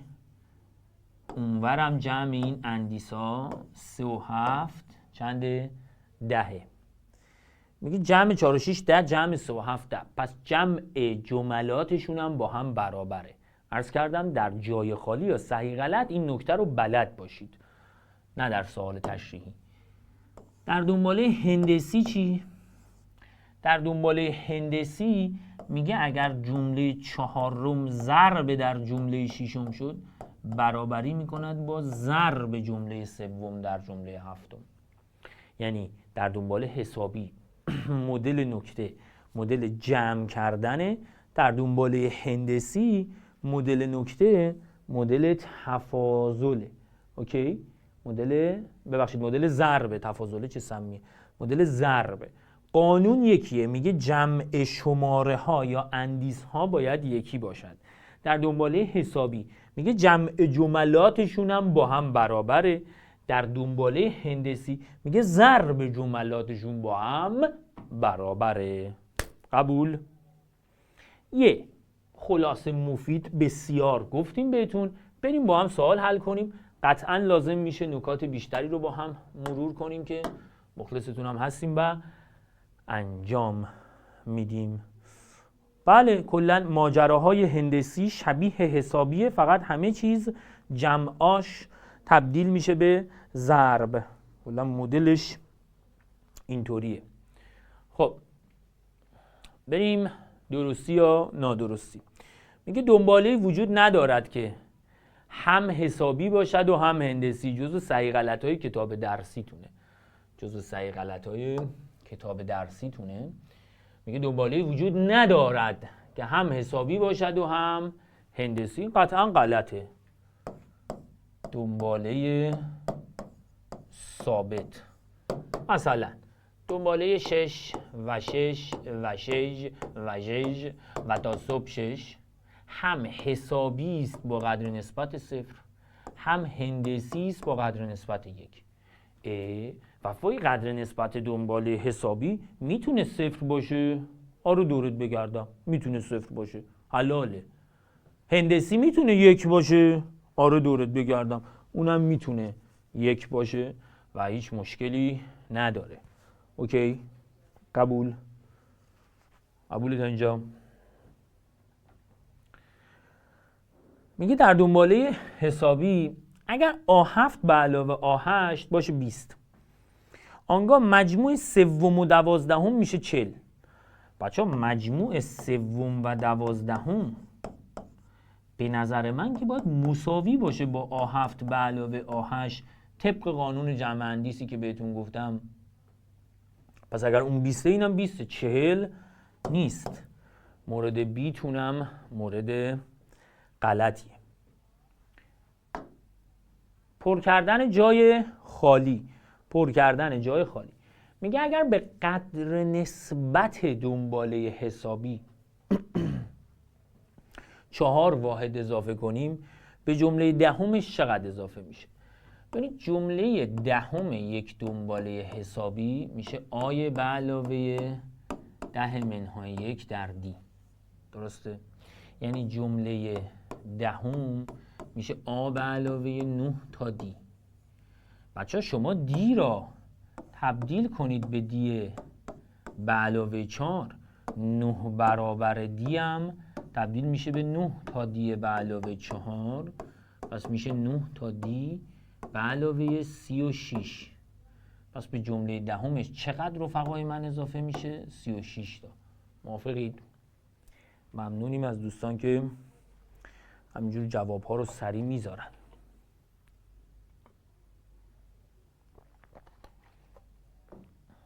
خیلی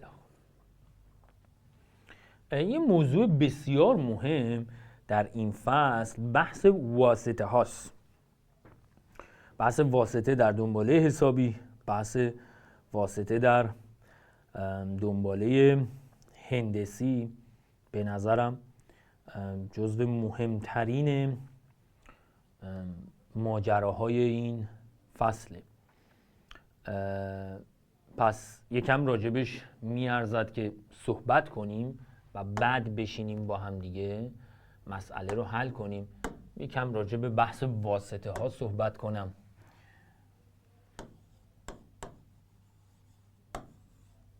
خب ببینید، ما وقتی 3 عدد متوالی در دنباله هندسی داریم، در دنباله حسابی داریم، اینم همین الان بگم، این چیزیه که میتونید توی امتحان نهایی استفاده کنید. آنگاه قطعا میدونیم که جمع اولی و آخری میشه 2 برابر وسطی. تو دنباله هندسی واسه حسابیه، اوکی؟ این حسابی. همین رو اگر بریم در هندسی میگیم ضرب اولی و آخری میشه وسطی به توان 2.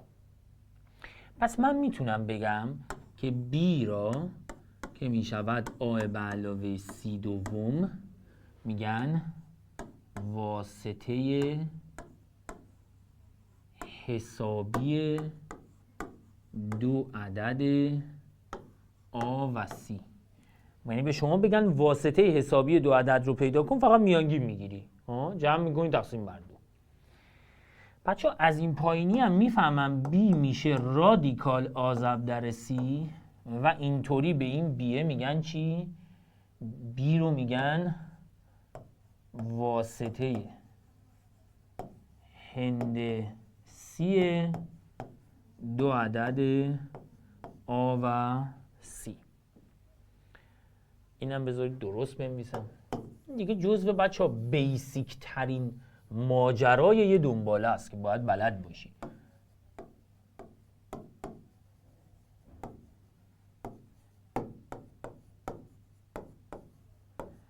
پس این که اگر به من بگن واسطه حسابی 2 عدد رو پیدا کن، من باید جمع کنمشون تقسیم بر 2. اگر به من گفتن واسطه هندسی 2 عدد رو پیدا کن، باید ضرب کنم زیر رادیکال. و اینکه بلد باشم در دنباله هندسی وسطی به توان 2 میشه ضرب طرفین، در دنباله حسابی وسطی ضرب در 2 میشه جمع طرفین. یعنی به نظرم هر 4 تا چیزی که نوشتم سوپر مهمه، چه واسه کنکورت چه واسه امتحان نهایی، حتما باید حفظ باشی. و تقریبا میتونم بهت قول بدم که قرار نیست هیچ فرمول دیگه ای بهت بگم، همین تموم. یعنی بحث دنباله ها را با همین 2 اسلایدی که بهت گفتم، تمام. یعنی برای امتحان ترم آمادم. حالا بله، اگر کار تستی باشه 2 تا ماجرا بیشترم داره. بله با این حرفم که دوستتون گفت خیلی موافقم. واسطه طرفینشه. در حسابی واسطه حسابی طرفینشه. در هندسی واسطه هندسی طرفینشه. و سلام. برمیگردم سوال حل کنم. دوستان این اسلاید ها رو همه رو بهتون میدیم، تو رو خدا انقدر نگران این مطالب نباشید. میگم واسطه هندسی بین این 2 عدد رو پیدا کن. خب میگم باشه چشم. همین الان بهتون یاد دادم میشه رادیکال ضرب این 2 عدد، یعنی 1 به علاوه رادیکال 3 به توان 2 در 1 منهای رادیکال 3 به توان 2. رفقای من 2 عددی دارن تو هم ضرب میشن که توانهاشون یکسانه.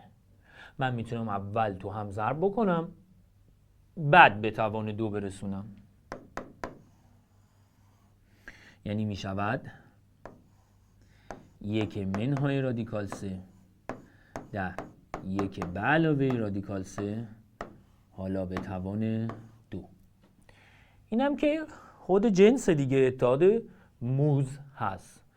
خستم شدیم، انرژیامون افتاده، یه موز میزنیم. ضرب اینا میشه اولی به توان 2 1 منهای دومی به توان 2 3 میشه منهای 2. منهای 2 به توان 2 میشه برسه میشه 4 میشه رادیکال 4 که میشه چند؟ 2 دیگه. قبول بچه ها؟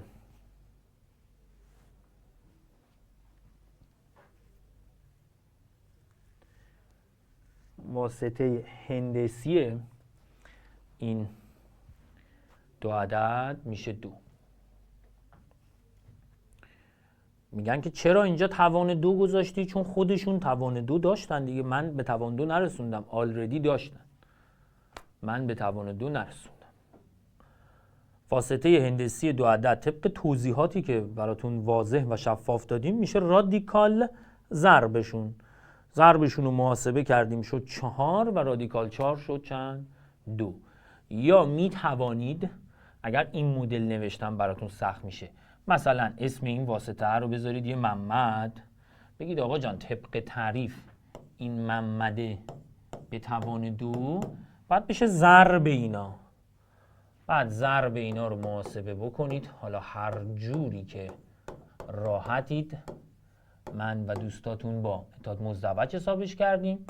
پس محمد به توان 2 شده 4. پس محمده میشه چند؟ میشه 2. البته درست داری فکر میکنی، میتونید جواب رو منفی 2 هم بگید.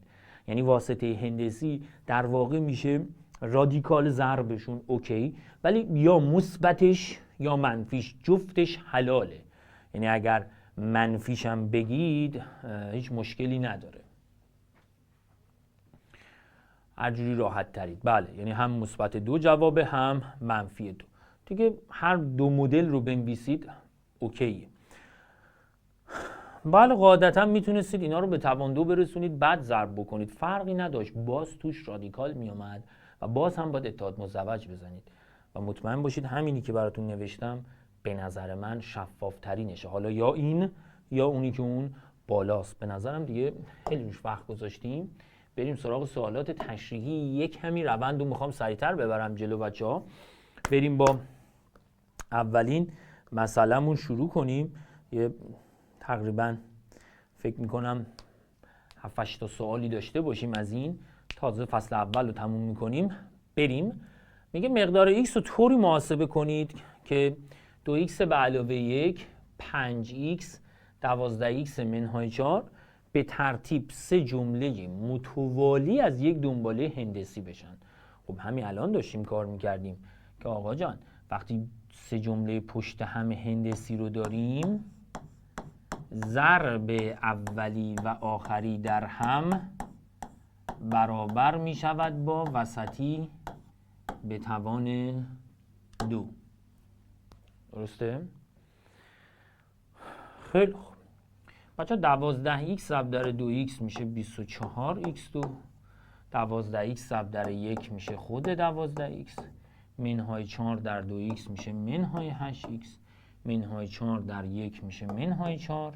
اون ورم که میشه 25x2. با اجازه دوستان همه رو میبرم اون سمت. 25x2 منهای 24x2 بشه میشه خود x2. 12x منهای 8x میشه مثبت 4x بره اونور میشه منهای 4x. منهای 4 هم بره اونور میشه مثبت 4 که این صفر شده. بچهای من این دقیقاً اتحاد مربع دو جمله‌ای x منهای 2 به توان 2. x منهای 2 به توان 2 زمانی صفر میشه که x منهای 2 صفر باشه و x قصتون چند بشه رفقای من؟ 2 بشه دیگه. موافقید؟ این اتفاقیه که میتونه براش رخ بده.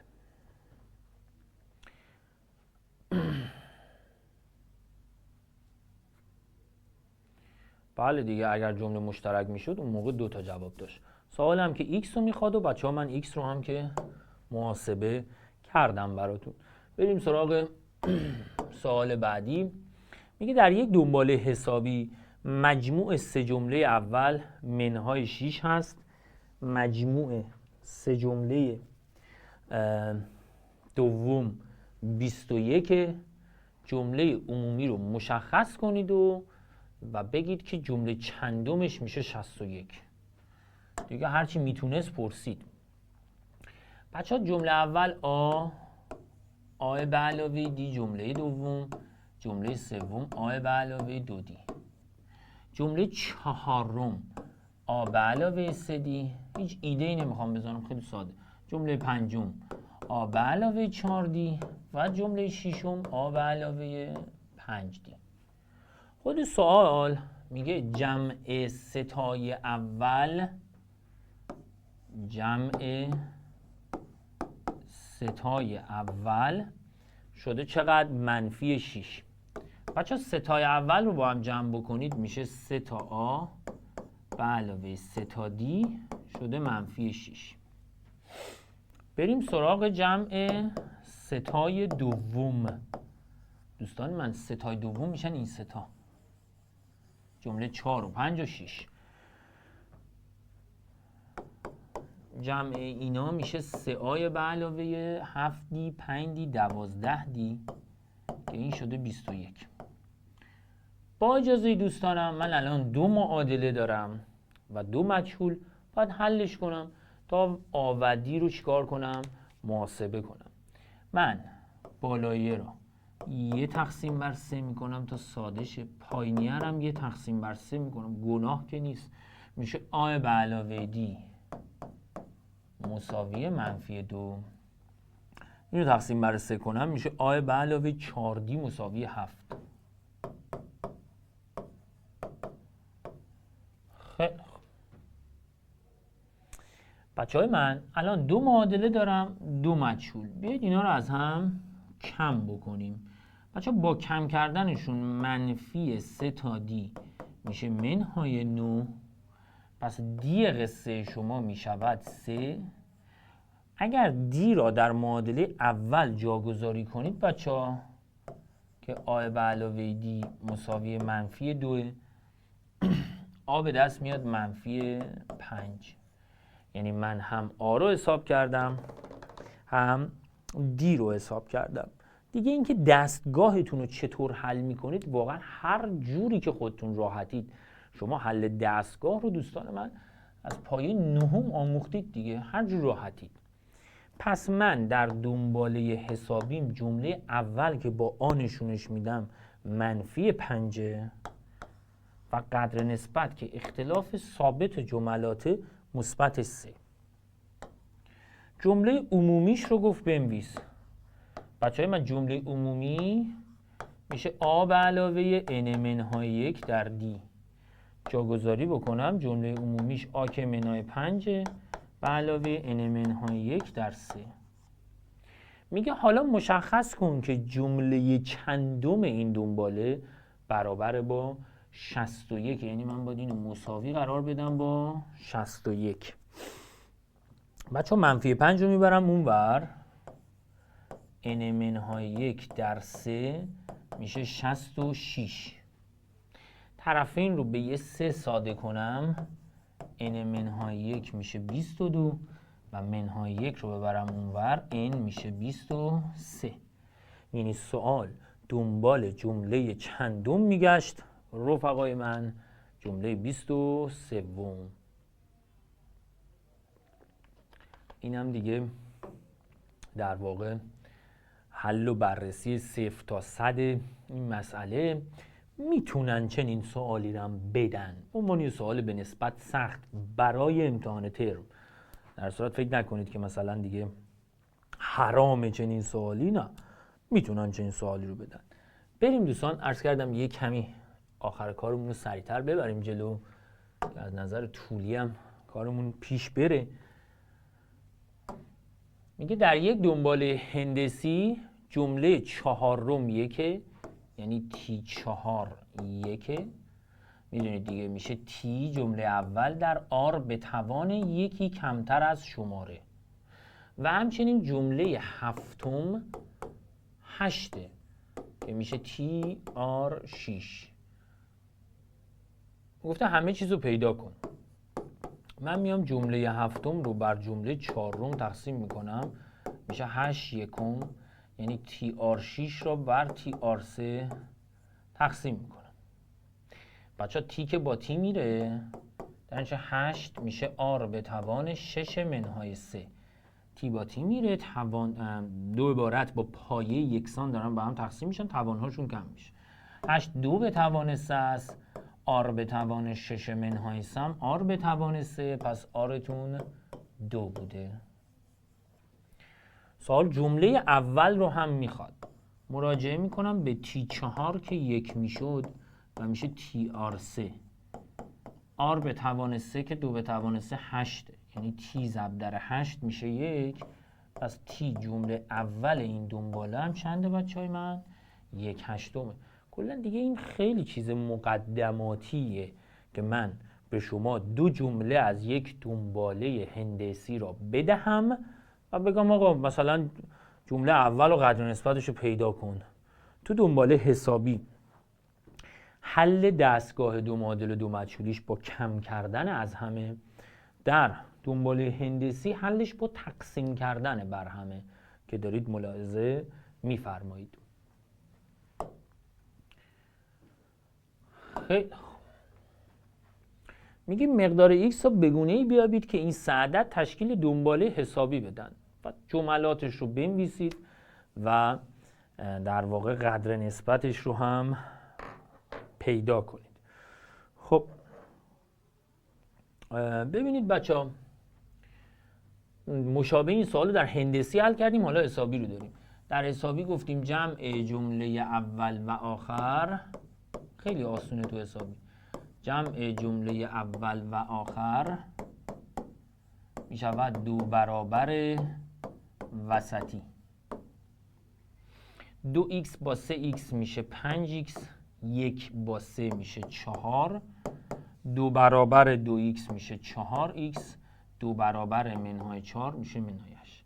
4x با 5x ساده بشه یه x میمونه، 4 هم بره اونور میشه منهای 4 منهای 8 میشه منهای 12. قبوله؟ درسته؟ خیلی میگه بعد از اینکه این کارا رو کردی جملات دنباله رو بنویس. میگم باشه چشم.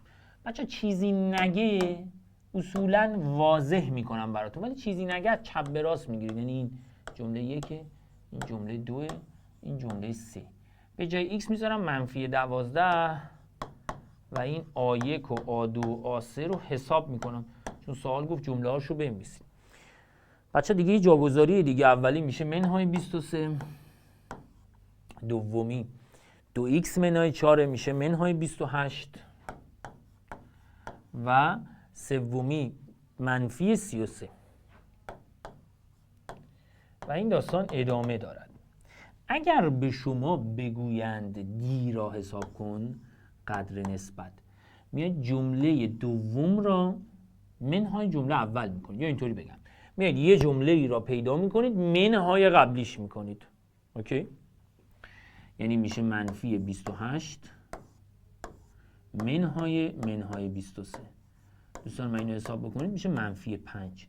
و بله، دنباله های حسابی که قدر نسبتی برابر با یک عدد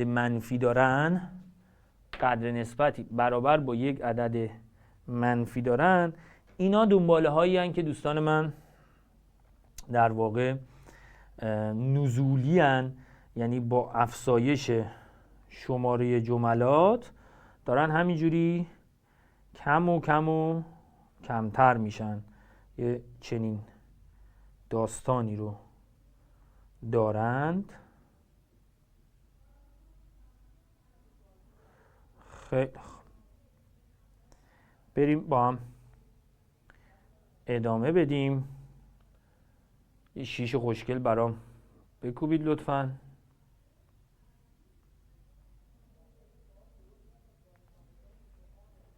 خیلی خوب، مرسی، متشکریم از دوستانمون. بریم با هم دیگه سوال بعدی رو حل بکنیم. این هم خیلی مهمه، درج واسطه ها و آیا شما مجازید از در واقع فرمول خاصی استفاده کنید. خب درج واسطه ها، بچه ها میگن استاد این دیگه فرمول داره. نو اینم فرمول نداره، اینم باید تشریحی حل کنید. چی جوری میشه؟ بیا نگاه کن دورت بگردم. میگه بین این دو عدد، الان من حل میکنم میبینی دیگه، 2 تا واسطه هندسی درش کن. یکی اسمشو میذارم A، یکی اسمشو میذارم B. خودش گفته 2 تا دیگه. بچه ها این اگر جمله 1 باشد ایشون میشود جمله 2، ایشون میشود جمله 3 و ایشون میشود جمله 4. از فرمول جمله انوم استفاده کنید.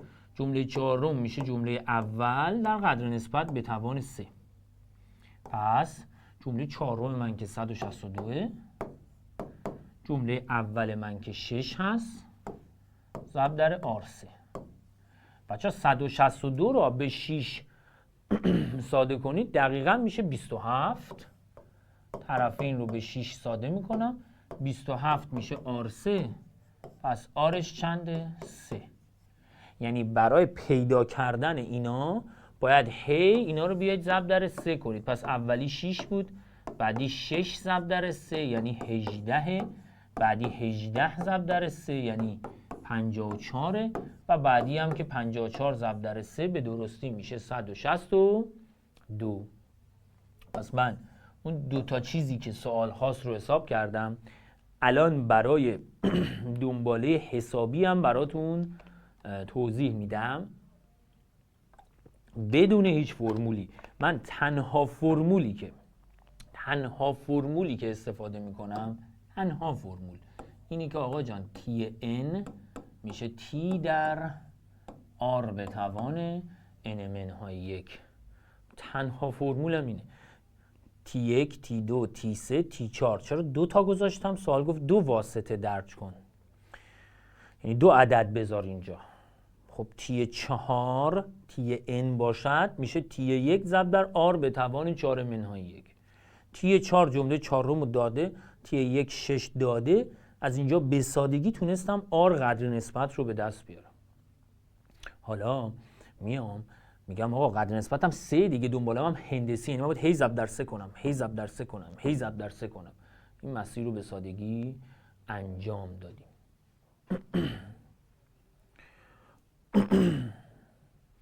خیلی یه دونه سوال دیگه داریم که فکر میکنم توش دنبال حسابی رو براتون واسطه درج میکنیم. دقیقا همینطوره، با من همراه باشید دوستان. مدلی که من حل کردم حل کنید، کار دیگه ای نکنید دوستان. بین 3 و 51 5 واسطه حسابی درج کنید، چنانچه دنباله ایجاد شده را تا جمله دهم ادامه دهیم جمله دهم رو پیدا کنید. باز هم من یه 3 دارم، 5 واسطه بینشون درج کردم. خب اسمشون رو میذارم جمله دوم، جمله سوم، جمله چهارم، جمله پنجم و جمله ششم. 1 2 3 4 5 تا. بعدش 51 جمله هفتمه. سوال میگه جمله 8 9 جمله 10 میگه میخوام. خب بچه واسطه هایی که درج کرده واسطه حسابی هن، یعنی این عددا دنباله حسابی هن. این آی شماست یا همون آ1 جمله اول. 51 میشه آ7. ما همه میدانیم در یک دنباله هندسی آن میشه آ به علاوه n منهای 1 ضرب در دی. دوستان خوب گوش کنید که دیگه مجدد توضیح ندارم براش، خوب گوش کن.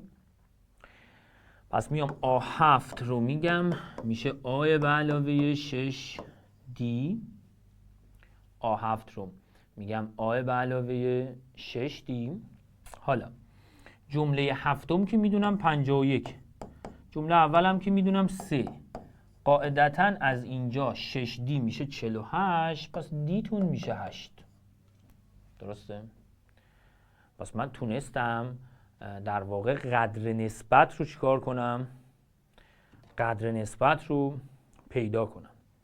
جمله اول رو هم که دارم. حالا سوال به من تهش میگه وفای بیا جمله دهم پیدا کن. جمله دهم میشه جمله اول به علاوه 10 منهای 1 در دی. جمله اولم که 3 بود، 10 منهای 1 هم 9، دی هم 8 میشه 9 8 تا 72 تا که با یه 3 جمعش کنید میشه چند؟ 75. اینم یه سوال از درج واسطه های حسابی و این موضوع بسیار مهم که شما نباید از هیچ فرمولی غیر از این استفاده کنید. بسیار مطلب مهمیه. خیلی خوب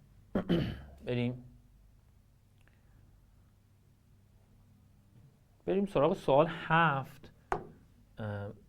بعیده یه چنین سوالی در امتحان تشریحی بدن، ولی ما باید به هر حال خودمون رو در سالهای پیش رو برای امتحانهای سخت‌تر آماده کنیم. خب هر چه که من اینجا می‌نویسم ملاک نوشتن شما عزیزان برای امتحان نهاییتونه. ممنونم که رعایت میکنید. میگه جملات 4، 10 و 18 یک دنباله حسابی به ترتیب 3 جمله متوالی یک دنباله هندسی هن. قدر نسبت دنباله هندسی رو میگه به دست بیارید. ترکیب دنباله حسابی و هندسی جزو سوالهای معروف این قصه است. جمله 4 دنباله حسابیمو میگیرم آ به علاوه 3 تا دی، یه دونه کمتر از 4. جمله 9 آ به علاوه 9 تا دی و 18 آ به علاوه 17 دی. میگه اینا یعنی آ به علاوه 3 دی و بعدش آ به علاوه 9 دی و بعدش آ به علاوه 17 دی، میگه اینا تشکیل یک دنباله هندسی دادن. برای 3 تا عدد که تشکیل دنباله هندسی میدن، شما میدانید که ضرب اولی در آخری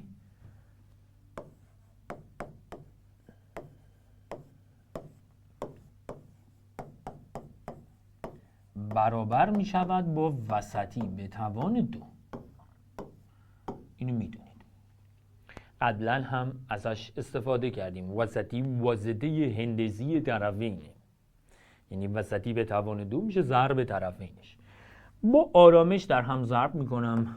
آ ضرب در آ میشه آ2، آ ضرب در 17 دی میشه مثبت 17 آدی، 3 دی ضرب در آ 3 آدی و 3 دی ضرب در 17 دی 51 دی 2. آ به علاوه 9 دی به توان 2 یه آ2 به شما میدهد، یه 81 دی 2 به شما میده. اولی توان 2، دومی توان 2، 2 برابر اولی در دومی که میشه 18 آدی. بعد یکم حوصله داشته باشید و اینا رو مرتب کنید. دقت کنید یه آ2 با یه آ2 میره، درسته؟ 51 دی 2 با 81 دی 2 ساده بشه میشه 30 تا دی 2. 18 تا آدی رو بیارید اینور 20 تا آدی دارید، منای 18 تا آدی میشه 2 تا آدی. بر یک 2 دی طرفین را ساده کنید، اینجا یه آ میمونه، اونور میمونه 15 دی. پس من میفهمم آی من با 15 تا دی چیه بچه‌ها؟ برابره. خب میام بار دیگه این 3 تا جمله رو می‌نویسم. فقط این دفعه از این دانش هم استفاده میکنم که میدونم آ جمله اول با 15 دی برابره. 15 دی با 3 دی میشه 18 دی، 15 دی با 9 دی میشه 24 دی و 15 دی با 17 دی میشه 32 تا دی. خب شاید الان براتون هنوز تابلو نشده باشه که این دنباله هندسی قدر نسبتش چنده. دل بده. من برای محاسبه قدر نسبت تو دنباله حسابی چی گفتم به رفقای خوبم؟ برای محاسبه قدر نسبت تو دنباله حسابی گفتم آقا جان کاری که میکنی اینه، تو دنباله حسابی جمله جلویه رو منهای پشتیه کن. تو دنباله هندسی هم همینه، فقط به جای اینکه منها کنی تقسیم میکنی.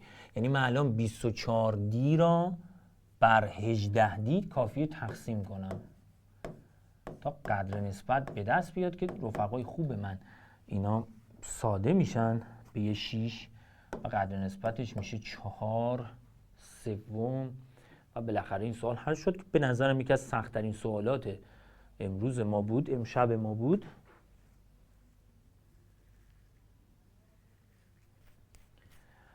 خیلی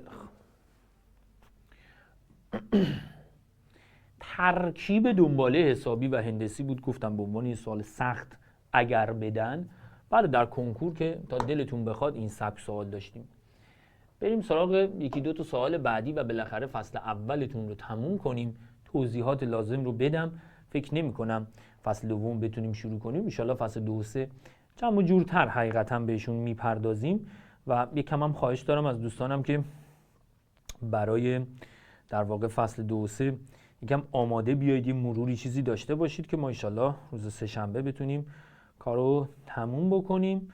به 2 ساعت 2 ساعت و نیمی فکر کنم نیاز باشه برای فصل 2 و 3. ان شاءالله به موقع شروع میکنیم 5 و نیم روز سه‌شنبه و سعی میکنیم تا 7 و نیم ماکسیموم 8 تموم کنیم. کلاس امشبمون خیلی نمونده، یعنی فکر کنم در حد 10 دقیقه دیگه اینا تموم کنم. یعنی امروز دیگه بیشتر از این خستتون نمی‌کنم، ولی سه‌شنبه یکم ازتون میخوام حوصله داشته باشید. من قبلا این همایش‌ها رو پشت هم میرفتم 4 ساعت و بینش استراحت میدادم، ولی خب خیلی برای دوستانم خسته کننده میشد. امسال اومدیم همایش‌ها همه رو 2 تیکه کردیم که شما عزیزان من کمتر خسته بشید. بله به تازگی هم که ما خودمون تو کلاسامون از بچه‌هامون امتحان تشریحی گرفتیم، حضوری‌ها رو گرفتیم، آنلاین‌ها رو این هفته میگیریم و اینکه یه خواهش دارم یه مروری داشته باشید که میگم سه‌شنبه من یکم از این سریع‌تر پیش میرم، از الان دارم میگم. در یک دنباله هندسی میگه A2 A3 A4 رو تو هم ضرب کردم شد 8. ببینید دنبالتون هندسیه با آ هم نشون داده. A2 که قاعدتا میشه آ ضرب در تی اگر آ جمله اول باشه. A3 میشه آ ضرب در T2. البته تی نگیرم، بذارید هم آر بگیرم، ببخشید بهتره قاطی نکنید. و A4 هم که میشه جمله اول ضرب در قدر نسبت به توان 3. بچه‌ها من همه اینا رو تو هم ضرب بکنم آ میشه آ به توان 3 و R2 R3 تمام توانهای اینا با هم جمع میشه R به توان 6. خیلی خوب، A3 در R به توان 6 شده 8. خواسته سوال رو می‌نویسم A1 ضرب در A5. خواسته سوال A1 که همون A5 هم میشه A ضرب در قدر نسبت به توان 4. یعنی خواسته مسئله A2 در R4. بچه‌ها میتونم اینو بنویسم A ضرب در R2 که به توان 2 رسیده. موافقید؟ ایراد داره؟ اینو میتونم چطور بنویسم؟ بگم آی در آردویه که به توان 3 رسیده شده 8. بچه‌های من چه عددی به توان 3 میشد 8؟ 2 دیگه. پس آ ضرب در آردو میشه 2. پس خواسته این مثلا 2 به توان 2 یعنی چند بوده؟ 4. پاسخ کاملا درسته و کیف میکنید دیگه. من کلی سوال براتون حل کردم. هر چی مسئله بخواد فقط و فقط با در واقع پیدا کردن جمله عمومی کار را میفته. شما نیاز به هیچ فرمول دیگه‌ای ندارید. بله میتونستید ریشه سوم بگیرید به آر2 که 2 برسید، اینجا بگید توان 2 شه، 2 به توان 2 میشه 4 دیگه. درسته؟ بریم آخرین مسئله فصل 1. من امروز برنامه داشتم فصل 2 رو هم شروع کنم، ولی خب انصافا سعی کردیم خیلی مفصل و کامل براتون توضیح بدیم که انشالله بتونید بهتر یاد بگیرید. یک چند دقیقه صحبت مهم در حد 2-3 دقیقه دارم، بسیار مهمه، باید گوش کنید. خب میگه حاصل ضرب 20 جمله اول این دنباله هندسی رو پیدا کنید. بچه‌ها این دنباله هندسی خیلی تابلوه دیگه. 2 به توان 1، 2 به توان 2، 2 به توان 3. سوال کتاب درسیه. حاصل ضرب 20 جمله اول یعنی جمله اول ضرب در جمله دوم ضرب در جمله سوم تا قاعدتا جمله 20ش میشه 2 به توان 20. بچه‌ها چون پایه ها یکسانن توان ها با هم جمع میشن، یعنی میشه توانه عملا میشه 1 به علاوه 2 تا 20. بچه‌ها جمع اعداد 1 تا 20 چی میشد؟ یادتون میاد؟ قانون گاوس، آخری در آخری به علاوه 1 تقسیم بر 2 که این میشه 2 به توان 210 میشه حاصل ضرب 20 جمله اول این دنباله که یه دنباله هندسی هم هست.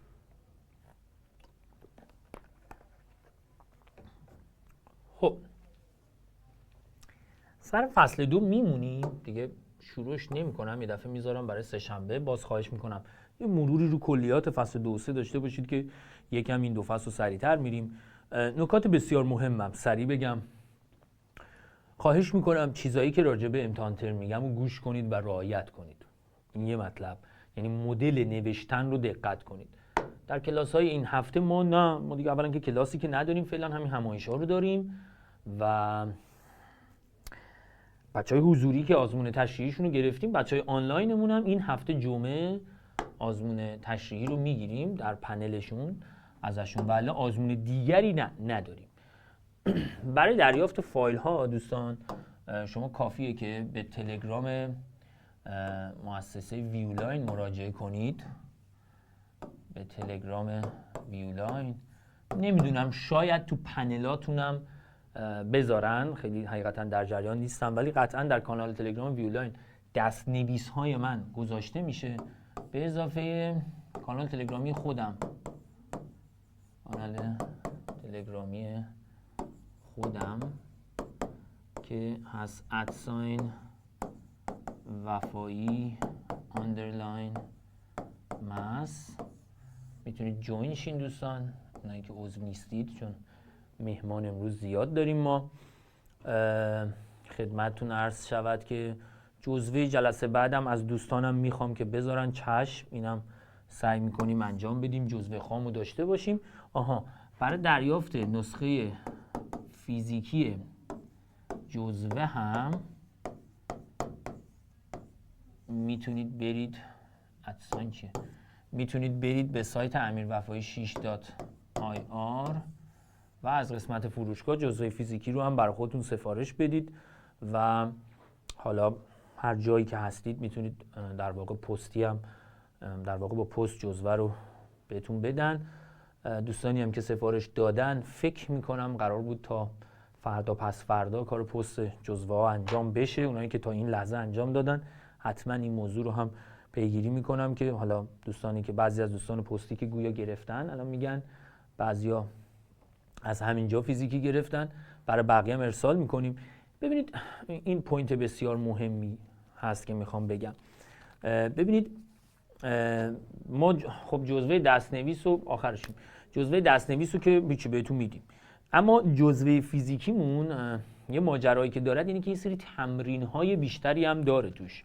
یعنی جزوه اصلی فیزیکی رو سفارش بدید، یه سری تمارین بیشتر با پاسخ تشریحی داره که من خواهشم اینه، یعنی توصیه 100 اینه که بگیرید استفاده کنید، کیفشو ببرید. توصیه 100 من اول خود همایشه، بعد تمارین جزوه جمع‌بندیتونه، بعدش کتاب درسیتونه، بعدش حل نمونه سوال از هر جایی که گیر آوردید مدرسه‌تون داد. باز تو جزوه جمع‌بندیتونم برای ترم اول 2 نمونه سوال گذاشتم که فکر کنم یکیش هم جواب داره یکیش نداره. ان شاءالله خودتون کمک کنید پاسخنامه بنویسید من بذارم توی کانال. پس این اولویت ها رو برای امتحان ترمتون رعایت کنید. 100 برنده همایش، تمارین جزوه جمع‌بندی، تمرینای کتاب درسی، حل نمونه سوال. هیچ کار دیگه ای هم لازم ندارید. پس راجع به دریافت جزوه یا سفارش جزوه هم که گفتم، کانال تلگرام خودم هم نوشتم، دستنویس جزوه هم بهتون میدیم. میگم خام جلسه بعدم حتما بذارن، همین الان چک میکنم تا چه اسلایدی میشه، میگم کات بزنم بذارن، پستیارم که پیگیری میکنم.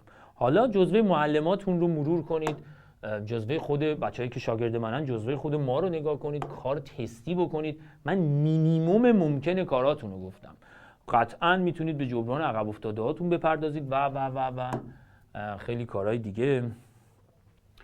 این آزمون خرداد پارساله، شما فقط به شباهت سوال ها نگاه کنید که این که میگم این همایش خیلی خفنه یعنی چی، از چی حرف میزنم. ببینید دیر شده میخوایم بریم ولی نگاه کن، آ زیر مجموعه بی متناهی آ متناهی، دقیقاً صحیح غلط جزوه. بله دوستانی که کتابکار بچهای سالیانه ما هستید حالا حضوری یا آنلاین و کتابکار ما رو دارید، حتما در کتابکارم سوالات تشریحی خوبی داریم. الف رو که باهات کار کردم، درسته؟ دیگه ببینم چیا داریم. دیگه از فصل اول چیا داریم؟ ان آ رو داده، ان بی رو داده، آمنهای بی رو داده، آ اجتماعی بی رو خواسته. سوال خرداد پارسال. این سوالم دقیقاً داخل جزوه جنبندی که سفارش میدید هست، با پاسخ کلیدی در واقع خود آموزش پرورش. جمله 4 و 7 هندسی رو داده، قدر نسبت دنباله رو به دست بیارید. این سوال براتون آشنا نیست، من حل نکردم همین نیم ساعت پیش این سوالو.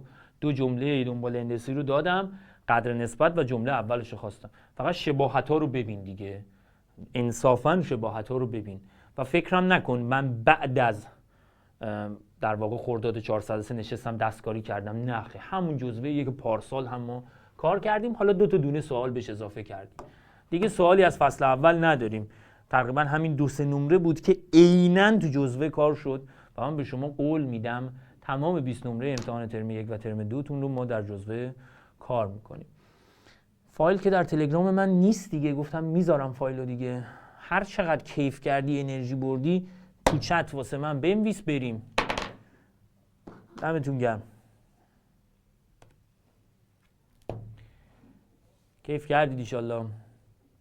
خدا رو شکر. عالی. خیلی مخلصیم دوستان. خسته نباشید. تا سه‌شنبه با هم ادامه بدیم و پرونده این قسمت رو با هم ببندیم. مخلص همگی. خدا یار و نگهدارتون. خداحافظ.